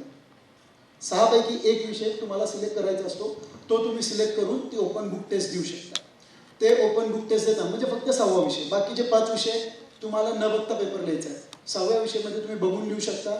त्याच्यामध्ये तुमच्या नोट्स, तुमचं गाईड, तुमच्या अजून काय सेल्फ स्टडी नोट्स असतील, तुम्ही सगळं पेपरला घेऊन जाऊ शकता. आणि रेफरन्स घ्यायला वेळ जो 6वा विषय ग्रुप 2 मधला 6वा विषय म्हणजे 3रा विषय, त्याला तुम्हाला इन्स्टिट्यूट पेपरला 4 तास वेळ देते. पेपरला इन्स्टिट्यूट 4 तास वेळ देते, तुम्ही निवांत बघून पेपर लिहू शकता. ओके ओके, मुव्हिंग आहे. पासिंग क्रायटेरिया फायनलला सेम आहे. 40% इंडिव्हिज्युअल आणि 50% ॲग्रिगेट मार्क तुम्हाला पडले पाहिजे. म्हणजे 600 मार्कचे पेपर दिले तर 300 पडले पाहिजे. एक ग्रुप दिला तर 300 पैकी 150, दुसरा ग्रुप दिला तर 300 पैकी 150 आणि ओव्हरऑल प्रत्येक विषयात तुम्हाला 40 मार्क पडायचे. ॲव्हरेज कॉस्ट हे करायला किती जातं? खरं सांगायला गेलं तर प्रायव्हेट कोचिंग तुम्ही लावलं तर 3 लाखापर्यंत जायला पाहिजे पूर्ण कोर्सची. तुम्ही जर काही कोचिंग लावलंच नाही तर इन्स्टिट्यूटचा खर्च सर्वसाधारण तिन्ही लेवलचा मिळून 70,000 रुपयापर्यंत आहे. आणि त्यामुळे मी कायम CA बद्दल पॉझिटिव्ह का राहतो, तर CA हा सगळ्यात स्वस्त आणि मस्त कोर्स आहे. कारण की 70,000 मध्ये इन्स्टिट्यूटचा सगळा खर्च बघतो. पण ट्रेनिंग तेवढंच इम्पॉर्टंट आहे. त्यामुळे ट्रेनिंग जर काही तुम्ही प्रायव्हेट कोचिंग लावले तर तिन्ही लेवलचा मिळून खर्च 2.5 ते 3 लाखपर्यंत गेला पाहिजे. ओके, आता ॲज अ CA तुम्ही कुठं कुठं काम करू शकता. सगळ्यात बेस्ट आहे की CA झाल्या इन्स्टिट्यूट कॅम्पस प्लेसमेंट घेते आणि कॅम्पसमध्ये इंडियातल्या जेवढ्या टॉप फर्म्स आहेत, टॉप इंडस्ट्रीज आहेत, सगळ्या पार्टिसिपेट करतात. आता जो लेटेस्ट आपला कॅम्पस इंटरव्ह्यू झाला इन्स्टिट्यूटने घेतलेला, त्यामध्ये मुलांना दिलं गेलेलं पॅकेज हे 11.5 लाख 11.5 लाख पासनं 28 लाख पर्यंत मिळालेलं आहे. आता ॲट एज ऑफ 22 जर काही तुम्ही CA झाला आणि पहिलं पॅकेज तुम्हाला 12 ते 14 लाखाचं मिळालं, तर over a period of 8 years ते कुठंतरी 30 लाखापर्यंत जातं, 25-30 लाखापर्यंत. आणि साधारण वयाच्या 30-32 वर्षापर्यंत जर काही तुमचं इन्कम सोर्स 30-32 लाख रुपये झाला, तर अगदी तुम्ही कम्फर्टेबली तुमचं लाइफस्टाइल चांगला मेंटेन करू शकता. ओके, नए CA को आने वाली अपॉर्चुनिटीज क्या क्या है और चैलेंजेस क्या क्या है, इसके बारे में हम अलग से बात करेंगे. एक्सपेक्टेड पॅकेज जे दिलं ते 12 लाख ते 35 लाख पर्यंत CA ला पॅकेज मिळू शकतं. जर काही तुम्ही प्रॅक्टिस करायचं ठरवलं तर प्रॅक्टिसला काहीच लिमिट नाही. फक्त पहिले तुम्हाला 4 वर्ष चॅलेंजिंग आहे प्रॅक्टिससाठी. मेट्रो सिटीजमध्ये केलं तर जास्त प्रेफरेबल, पण CAच्या प्रॅक्टिससाठी असं बघायला गेलं तर लोकल बॅरियर्स पण काही नाही. म्हणजे अगदी तुम्ही घरी बसून डेलीचे क्लायंटसुद्धा हँडल करू शकता, बाहेरच्या कंपनीसुद्धा हँडल करू शकता. त्यामुळे CAला तुम्ही प्रॅक्टिस, फक्त एखाद्या प्रॅक्टिसला लिमिट नाही आहे, फक्त कामाचं स्वरूप आता नक्की चेंज झालं. त्यामुळे एक नक्की की लोड असणार आहे कामाचा, पण जेवढं तुम्ही काम करता डेफिनेटली तुम्हाला मॉनिटरीली तेवढ्या सगळ्या गोष्टी कन्वर्ट होणार आहेत. ओके, त्याच्या पुढे जाऊया. रेफरन्समध्ये बघायचं म्हटलं CA कोण कोण आहे, तो you all no Piyush Goyal, you all no Rakesh Jhunjhunwala, जिनका लास्ट ईयर वो उनकी डेथ हो गई और आप सभी को पता है कि उनको इंडिया का वॉरेन बफेट माना जाता है. ये सुनो. उसके बाद में है कुमार मंगलम बिरला, ये खुद भी CA है. And Nainalal Kidwai, first female CA country head and group general manager of HSBC India.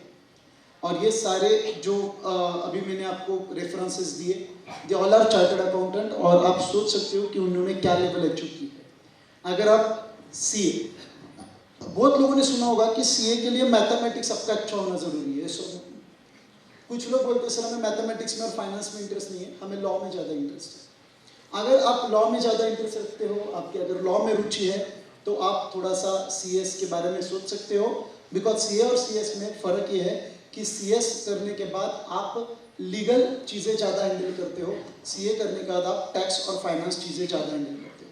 तो if you are more interested in you know law, और आपको लीगली काम करना पसंद है, लीगल एस्पेक्ट में आपको अगर काम करना पसंद है, तो you can go for CS. CS के लिए अभी सिलेबस की कोई बदलाव नहीं है. पहला स्टेज है CSET. CSET को CS का एंट्रेंस टेस्ट माना जाता है. ओके, तो एग्जीक्यूटिव एंट्रेंस टेस्ट CS का जो दूसरा है एग्जीक्यूटिव, उसके लिए एंट्रेंस एग्जाम ये CSET माना जाता है. CSET का जो एग्जाम है ये 12th के बाद आप इमीडिएटली अप्रैल में या फिर जुलाई में दे सकते हो. मेरा मानना है कि आपने उसको जुलाई में देना चाहिए, ताकि आप कंफर्टेबली 3 महीने तक इसको प्रॉपर पढ़ के एग्जाम दो, तो आपका स्कोर भी थोड़ा सा अच्छा रहेगा. एग्जीक्यूटिव, CSET के बाद क्या आता है एग्जीक्यूटिव. एग्जीक्यूटिव अगर आप देखेंगे, ये CSET के 4 सब्जेक्ट हैं. एग्जीक्यूटिव अगर आप देखेंगे तो आपको यहाँ पे देखने मिलेगा, ये जो इंफॉर्मेशन है ये एग्जाम किया. अगर आपको मई में एग्जाम देना है तो 15 अप्रैल, जुलाई में एग्जाम देना है तो 15 जून को रजिस्टर करना होगा, नवंबर में एग्जाम देना है तो 15 अक्टूबर, और जनवरी में एग्जाम देना है तो 15 दिसंबर. ओके, ये आपका ड्यू डेट है. अगर आप जुलाई में एग्जाम देना चाहते हो तो आपको 15 जून तक रजिस्टर करना जरूरी है. सबको क्लियर हो रहा है क्या? अगर आप नवंबर में एग्जाम देना चाहते हो तो आपको 15 अक्टूबर तक रजिस्टर करना जरूरी है. ये सारे ड्यू डेट्स है, इसका चेक ऑफ फोटो निकाल सकते हो. और CSET का एक अच्छा पार्ट क्या है कि एग्जाम देने के बाद इमीडिएटली 7 दिन में आपका रिजल्ट आपके हाथ में आ जाता है, in a span of just 7 days. Moving ahead, executive में आपको 4 सब्जेक्ट देखने मिलेंगे. ये मॉड्यूल 1 मतलब ग्रुप 1, एंड ग्रुप 2 में अगेन आपको एग्जीक्यूटिव के 4 सब्जेक्ट देखने मिलेंगे. ये अगर आप देखेंगे CA को अगर आप CS के साथ कंपेयर करेंगे तो देखो CS में आपको लॉ रिलेटेड सब्जेक्ट ज़्यादा है. Jurisprudence, interpretation and general laws, company laws, setting up of business entities and closure and tax laws, मतलब सारा लॉ ग्रुप 1 में है. ग्रुप 2 में कुछ हद तक उन्होंने अकाउंटिंग और फाइनेंस रखा हुआ है. देखो, corporate and management accounting, security law and capital market, economic business and commercial law, financial and strategic management. मेरा कहना आपसे सिर्फ इतना रहेगा कि ये सारे सब्जेक्ट मैं आपको बता भी दूं तो भी over the period career choose करते हो, मतलब 12th के बाद आप वापस इसको देखने वाले. जो लोगों को CA और CS के बीच में कंफ्यूजन है, आई रिपीट, जो लोगों को सी और सी एस के बीच में कंफ्यूजन है, आपको सिर्फ इतना ध्यान में रखना है कि अगर आपको फाइनेंस पसंद है, अगर आपको अकाउंट्स पसंद है तो आप सीए के लिए जाओ, अगर आपको लीगल एस्पेक्ट, लीगल चीज़ें हैंडल करना पसंद है तो आप सीएस के लिए जाओ। करियर दोनों में अच्छा है। हाँ, कंपैरेटिवली सीए का स्कोप ज़्यादा रहेगा, बिकॉज सीए का जो वर्क है वो बिल्कुल ग्राउंड वर्क से स्टार्ट होता है, सीएस के लिए कंपनी से रिलेटेड काम ज़्यादा है। बट ये श्योर है कि अगर आप सीए भी करते हो, सीएस भी करते हो, तो आपके लिए आने वाली जॉब अपॉर्चुनिटीज डेफिनेटली बहुत अच्छे हैं। ओके, एग्जीक्यूटिव में पासिंग परसेंटेज जो है वो हर एक सब्जेक्ट में आपको 50, हर एक सब्जेक्ट में आपको 40% चाहिए एंड एग्रीगेट आपको 50% लगेगा।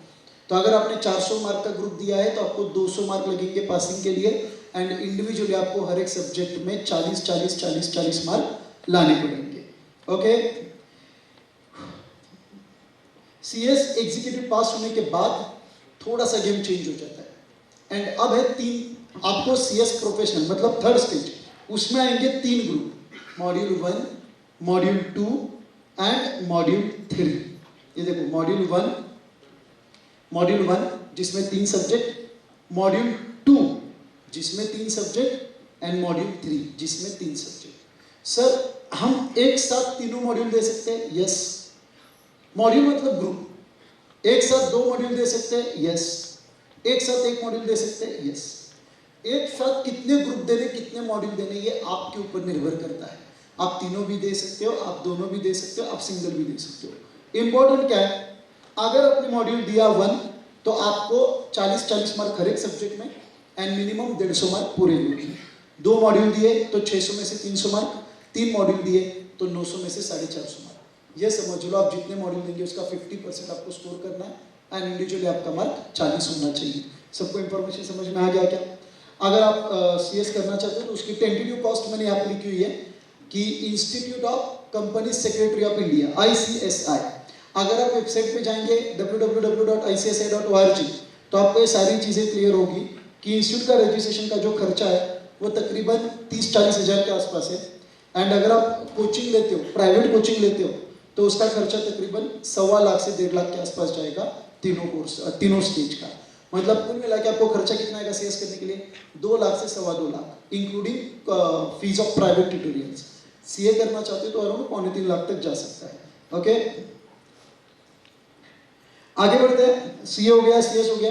मैं सीएमए के ऊपर ज्यादा फोकस नहीं रखूंगा because over the period CMA का स्कोप थोड़ा कम हो रहा है, बट अगर आप पर्टिकुलरली कॉस्टिंग में ज्यादा इंटरेस्ट रखते हो तो आप सीएमए कर सकते हो।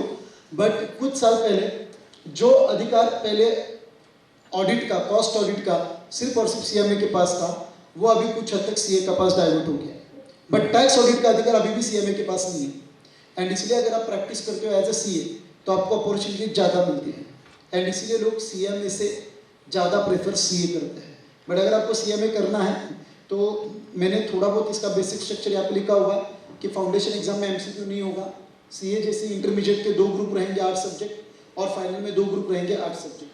एंड आपको सीएमए के लिए भी जो प्रैक्टिसिंग कॉस्ट वर्क अकाउंटेंट है उसके अंडर 3 साल का आर्टिकलशिप करना पड़ेगा।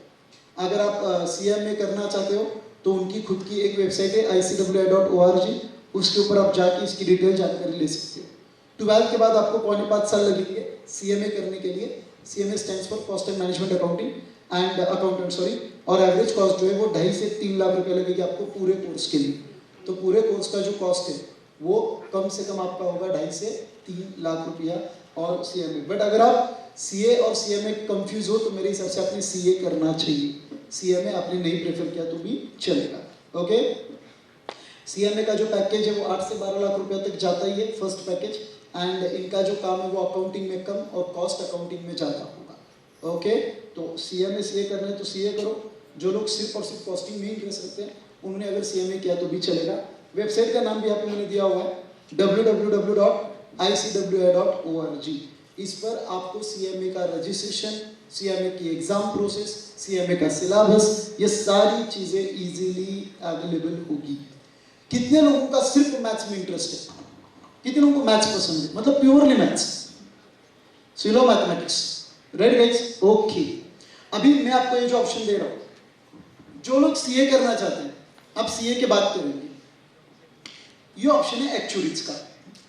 जनरली सेमिनार में बोलते हो, मैं उसके ऊपर कुछ हाइलाइट्स देता हूँ, बट अगर आप एक्चुअलीज ही करना चाहते हो तो एक बार आप पर्सनल अपॉइंटमेंट लेके डिस्कशन के लिए आ सकते, बिकॉज इसमें ना कई सारी चीज़ें जो टेक्निकली आपको बतानी होगी। एक्चुअलीज एक ऐसा कोर्स है जो करने वाले लोग बहुत कम हैं। आपको बहुत कम लोग मिलेंगे पूरी इंडिया में जो एक्चुअलीज कंप्लीट कर चुके हैं, बिकॉज एक्चुअलीज के लिए आपका मैथमेटिक्स बहुत बहुत बहुत स्ट्रांग होना जरूरी है।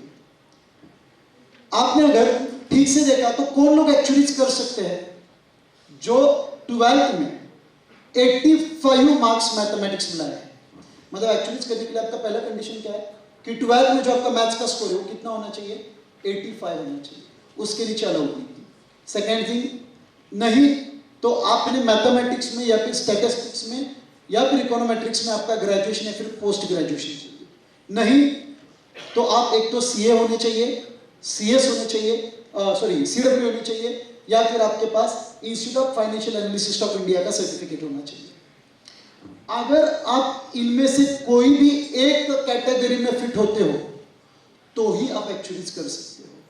मतलब अगर आप इसमें से कोई भी कैटेगरी में फिट नहीं होते तो आप एक्चुअलीज नहीं कर सकते। बात क्लियर, ये समझ में आ गया क्या? मतलब 12th में आपको कम से कम 85 मार्क्स चाहिए मैथमेटिक्स में, या फिर आप तीनों में से एक तो सीए होने चाहिए, सीडब्ल्यू होने चाहिए, या फिर आईएफआई होने चाहिए, या फिर आपके पास ग्रेजुएशन या फिर पोस्ट ग्रेजुएशन होना चाहिए मैथमेटिक्स, स्टैटिस्टिक्स या फिर इकोनोमेट्रिक्स में। अगर इतना है, इसमें से कोई भी एक कैटेगरी में आप फिट होते हो तो you can go with एक्चुअलीज। Sir एक्चुअलीज के लिए इतना इंपॉर्टेंस क्यों? बिकॉज एक्चुअलीज होने के बाद आपको मिलने वाला जो पहला पैकेज है वो स्टार्ट होता है 40 to 45 लाख से, राईट? म्हणजे 40 ते 25 लाखपासून पहिलं पॅकेज तुमचं चालू होतं। जास्तीत जास्त ज्या ऑपॉर्च्युनिटीज आहेत त्या तुम्हाला इन्शुरन्स कंपनीजमध्ये क्रिएट होतात। जॉब मिळताना तुम्हाला इन्शुरन्स कंपनीजमध्ये मिळतो। ओके, फक्त एकच आहे की करण्यासाठी लागणारी जी मेहनत आहे ती ॲबनॉर्मली आहे, आणि त्यामुळेच ॲक्च्युअलीजला तुम्ही प्युअर किंवा सिंगल करिअर म्हणून बघू नका। जर काही तुम्ही सीए झाला असाल तर सीए नंतर ॲक्च्युअलीचा विचार करा, किंवा सीए करता करता ॲक्च्युअलीचा विचार करा।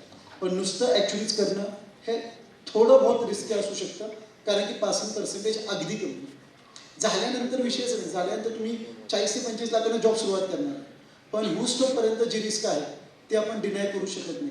एंड इसलिए एज एक्चुअलीज ये उन्होंने लिखा है expected package is 40 lakh per annum.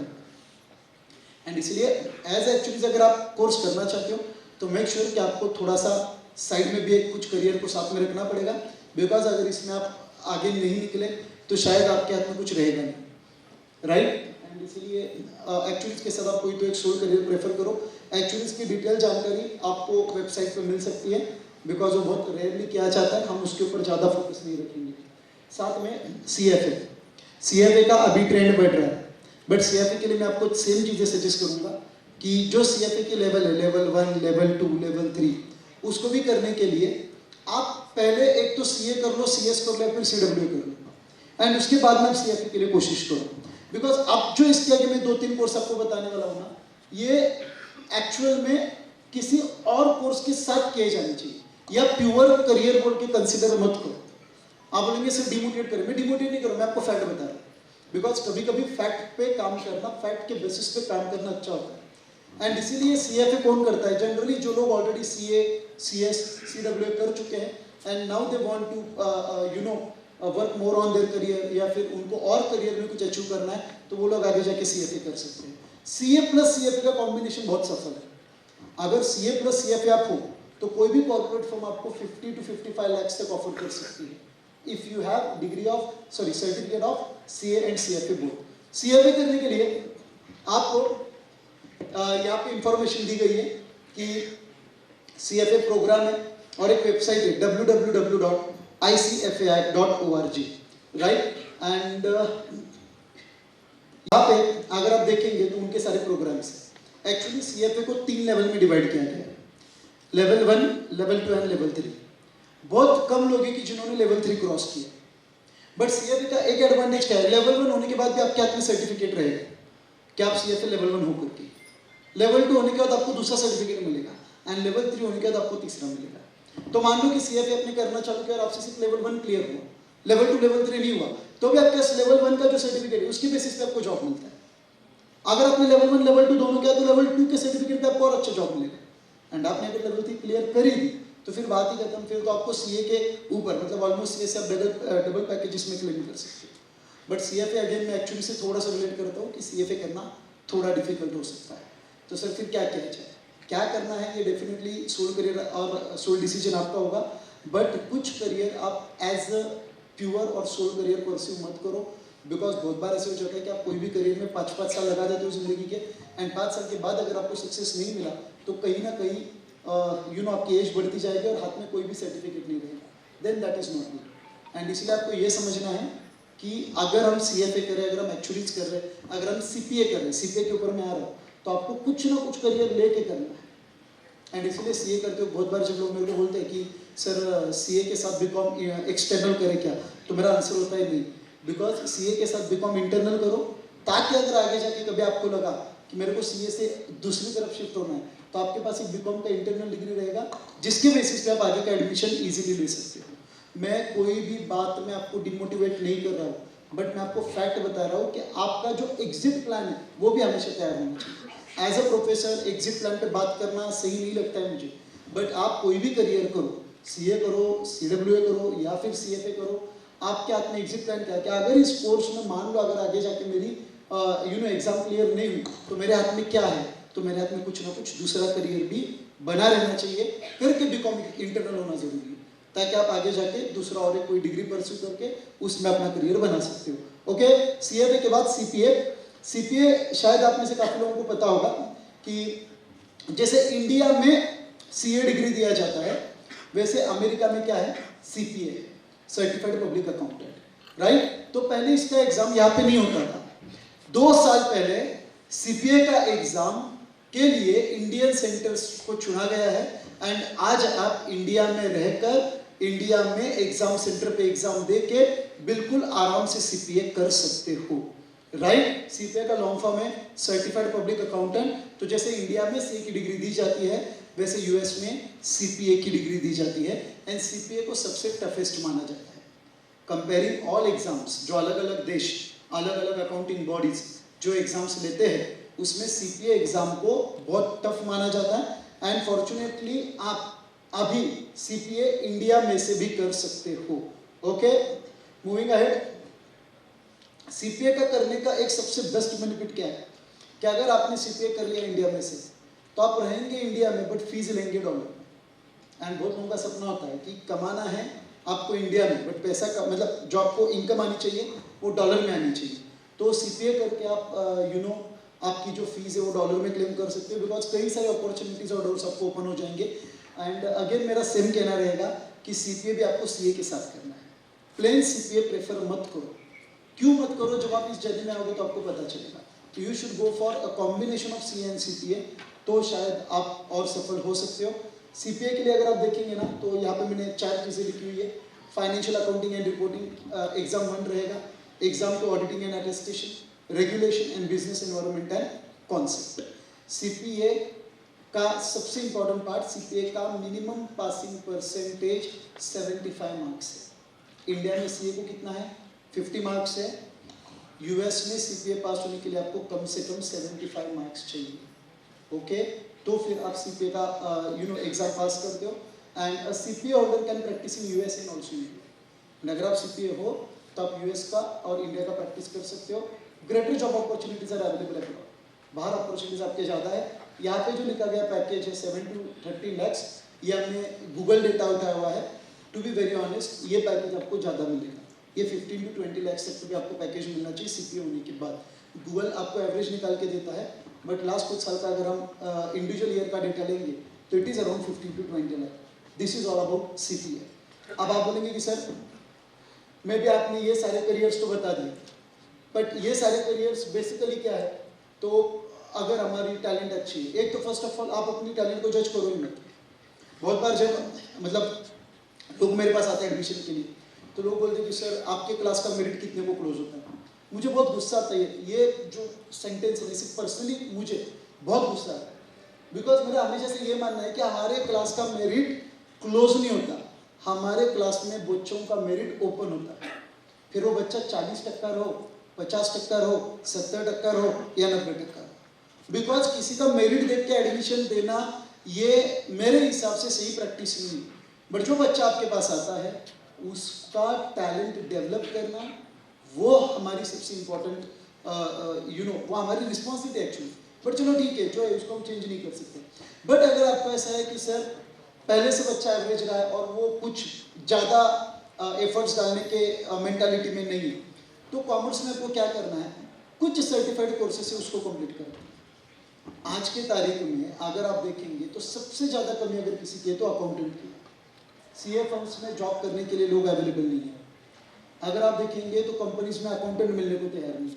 मतलब कहीं ना कहीं ये सारे सेंस कॉमर्स के लिए बहुत पॉजिटिव, राइट, कॉमर्स के लिए बहुत पॉजिटिव। एंड इसलिए अगर आपको लग रहा है कि आपका बच्चा एवरेज टैलेंट भी है तो उसको 11th-12th अच्छे से पढ़ाओ, उसको बीकॉम कराओ, बीकॉम के साथ उसको टैली का कोर्स कराओ, एडवांस एक्सेल का कोर्स कराओ। ये 2 कोर्स करने पर भी उसको एवरेज सीए फर्म में अच्छी जॉब लग सकती है। मैं उन लोगों के लिए बात कर रहा हूँ कि जिनको सच में बहुत एफर्ट्स नहीं डालने हैं बट कॉमर्स में कुछ करियर करना है ताकि सर हमारे रोजी रोटी का काम हो जाए। मैं आपको सीरियसली बोल रहा हूँ, कुछ मत करो, 11th-12th कॉमर्स में अच्छा पढ़ाओ, अकाउंट का नॉलेज बढ़ाओ, उसको कोई भी कॉलेज से बीकॉम करने के लिए बोलो और साथ में टैली और एडवांस एक्सेल ये 2 कोर्स भी उसने कर दिए तो कोई भी सीए फर्म में उसको अच्छी नौकरी मिल सकती है। बिकॉज कॉमर्स एक ऐसा फील्ड है कि जहाँ पे आप छोटे से छोटे कोर्स से लेकर बड़े से बड़ा कोर्स कर सकते हो। छोटे कोर्स भी आपको अपॉर्चुनिटीज देते हैं और बड़े कोर्सेज भी आपको अपॉर्चुनिटीज देते हैं। सैप नाम का एक कोर्स है जो बड़े बड़े जो सारे कंपनीज है वो अभी पहले अकाउंटिंग के लिए टैली यूज करते थे, अब उनका सिस्टम इतना बढ़ चुका है, दे वो फॉर सैप। अब जो लोगों ने सैप में स्पेशलाइजेशन किया हुआ है, I have seen students fetching a package of 10 to 15 lakhs। ऐसे स्टूडेंट की जिन्होंने सिर्फ सैप करके 10 से 15 लाख रुपए का पैकेज कंपनी से लिया है। सैप क्या है तो अगेन सॉफ्टवेयर जिसका अलग से आपको ट्रेनिंग दिया जाता है। मेरा बोलने का इंटेंशन सिर्फ इतना है कि आप कॉमर्स में कोई भी करियर करो, चीज़ें आपके फेवर में रहेगी। मैं सारे करियर को इतने डिटेल में लेके नहीं जा सकता हूँ, ये मेरी लिमिटेशन है, बट आप कोई भी करो। मोस्ट इंपॉर्टेंट आपके लाइफ का अगर सबसे टर्निंग पॉइंट पूछे तो वो है 11th and 12th। जो लोग 11th में अभी, कितने लोगों ने सुना 11th is a rest year? सच्ची बताओ, जो भी लोग अभी 10th के बाद आ रहे हैं कि 11th को थोड़ा सा आसानी से कर लेंगे, सही है, 12th में बहुत पढ़ेंगे। एक होता है कि नहीं होता है, और लोगों का सुन सुन के अपने मम्मी पापा वैसे ही बन जाते, ठीक आहे बा 11वीला निवांत राहा, 12वीला पण चांगला अभ्यास करू। ये सबसे गलत आहे। 11वीला निवांत राहिलं तर पोरगं निवांतच होणार आहे आयुष्यभर, का तर त्याला 12वीमध्ये कळणारच नाही चाललंय काय नाही, कळलं पाहिजे ना काय चाललंय। एंड इसलिए आप अगर कॉमर्स में आ रहे हो, 11th-12th आपका लाइफ टर्निंग पॉइंट है। ये सारे जो मैंने यहाँ पे दिए नए सर्टिफिकेट कोर्सेज है। आप बीकॉम के बाद अगर इसमें से कोई भी सर्टिफिकेट कोर्स भी करेंगे ना तो भी आपको जॉब मिल सकती है। आप ये समझो, मतलब कॉमर्स का आदमी कभी आपको खाली बैठा हुआ मिलेगा ही नहीं, इम्पॉसिबल मिलना। रीजन भी छोटे से छोटे कोर्स से लेकर बड़े से बड़े कोर्स तक आपको जॉब अपॉर्चुनिटीज अवेलेबल है। एक लास्ट क्वेश्चन कह रहा हूँ, ओके, ये सारे सर्टिफाइड कोर्सेज भी आप इजीली कॉमर्स से कर सकते हैं।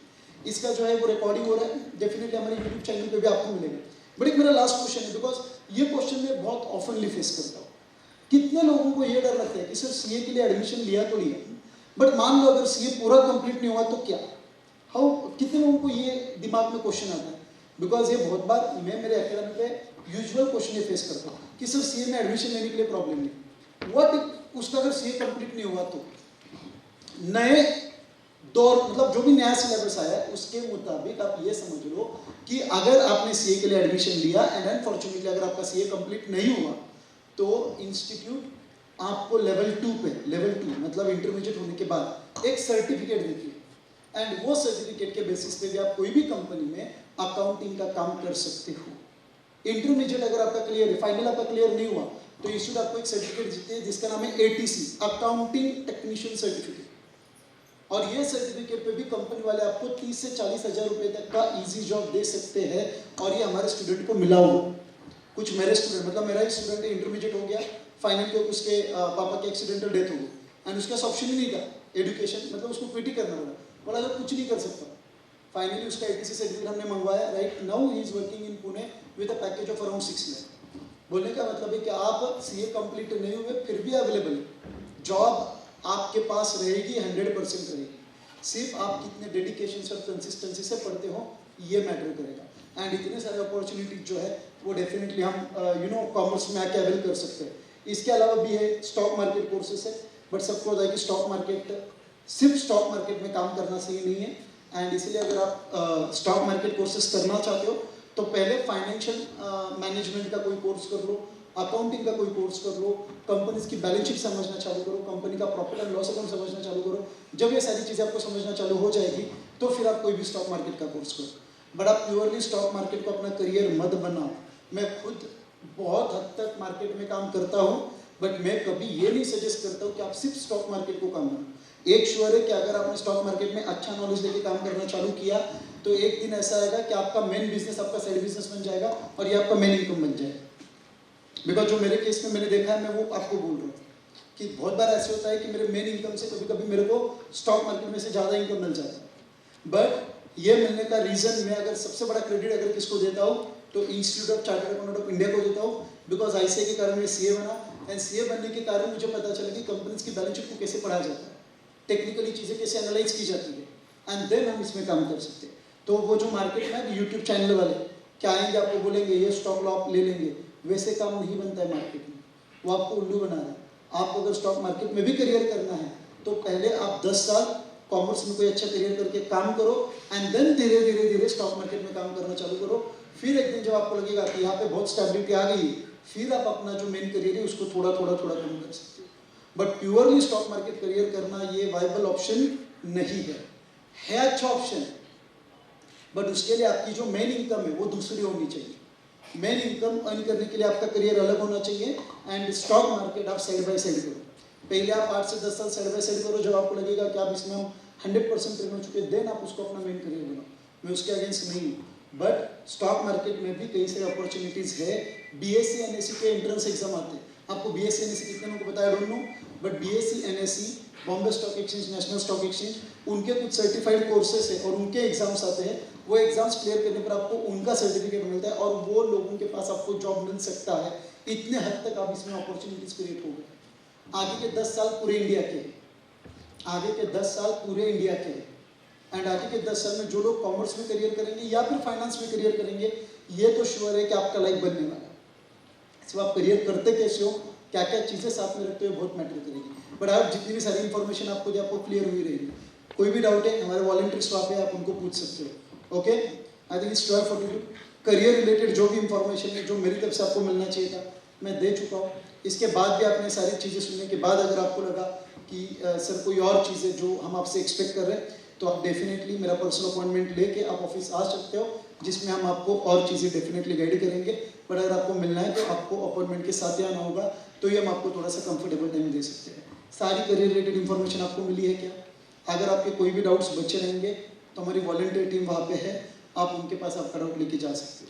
बट जो भी लोग आज मेरा सेशन यहाँ पे देखने के लिए आए हैं, मैं आपको एक बताना चाहूँगा कि ये मैंने सारी चीज़ें करियर रिलेटेड की है, बट मैं ये मानता हूँ कि एजुकेशन आपके लाइफ का सिर्फ एक हिस्सा है, एजुकेशन आपकी लाइफ नहीं है।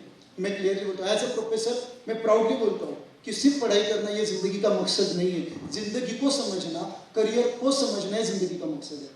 एंड इसीलिए लास्ट ईयर हमने कई सारी चीज़ें की थी जिसके अगेंस्ट हमें बहुत बड़ी बड़ी अचीवमेंट्स मिली। पेरेंट्स ने जो ट्रस्ट रखा, शायद उनके ट्रस्ट पे हम उतर पाए। तो ये जो आगे आने वाली चीज़ें, ये जो आगे वाला सेशन है 30 मिनट्स का, ये शायद जो सारे यंग स्टूडेंट मेरे सामने बैठे और पेरेंट्स, उनके लिए बहुत हेल्पफुल हो सकता है। बट उससे पहले ये जो मेरा करियर गाइडेंस सेमिनार है रिलेटेड टू करियर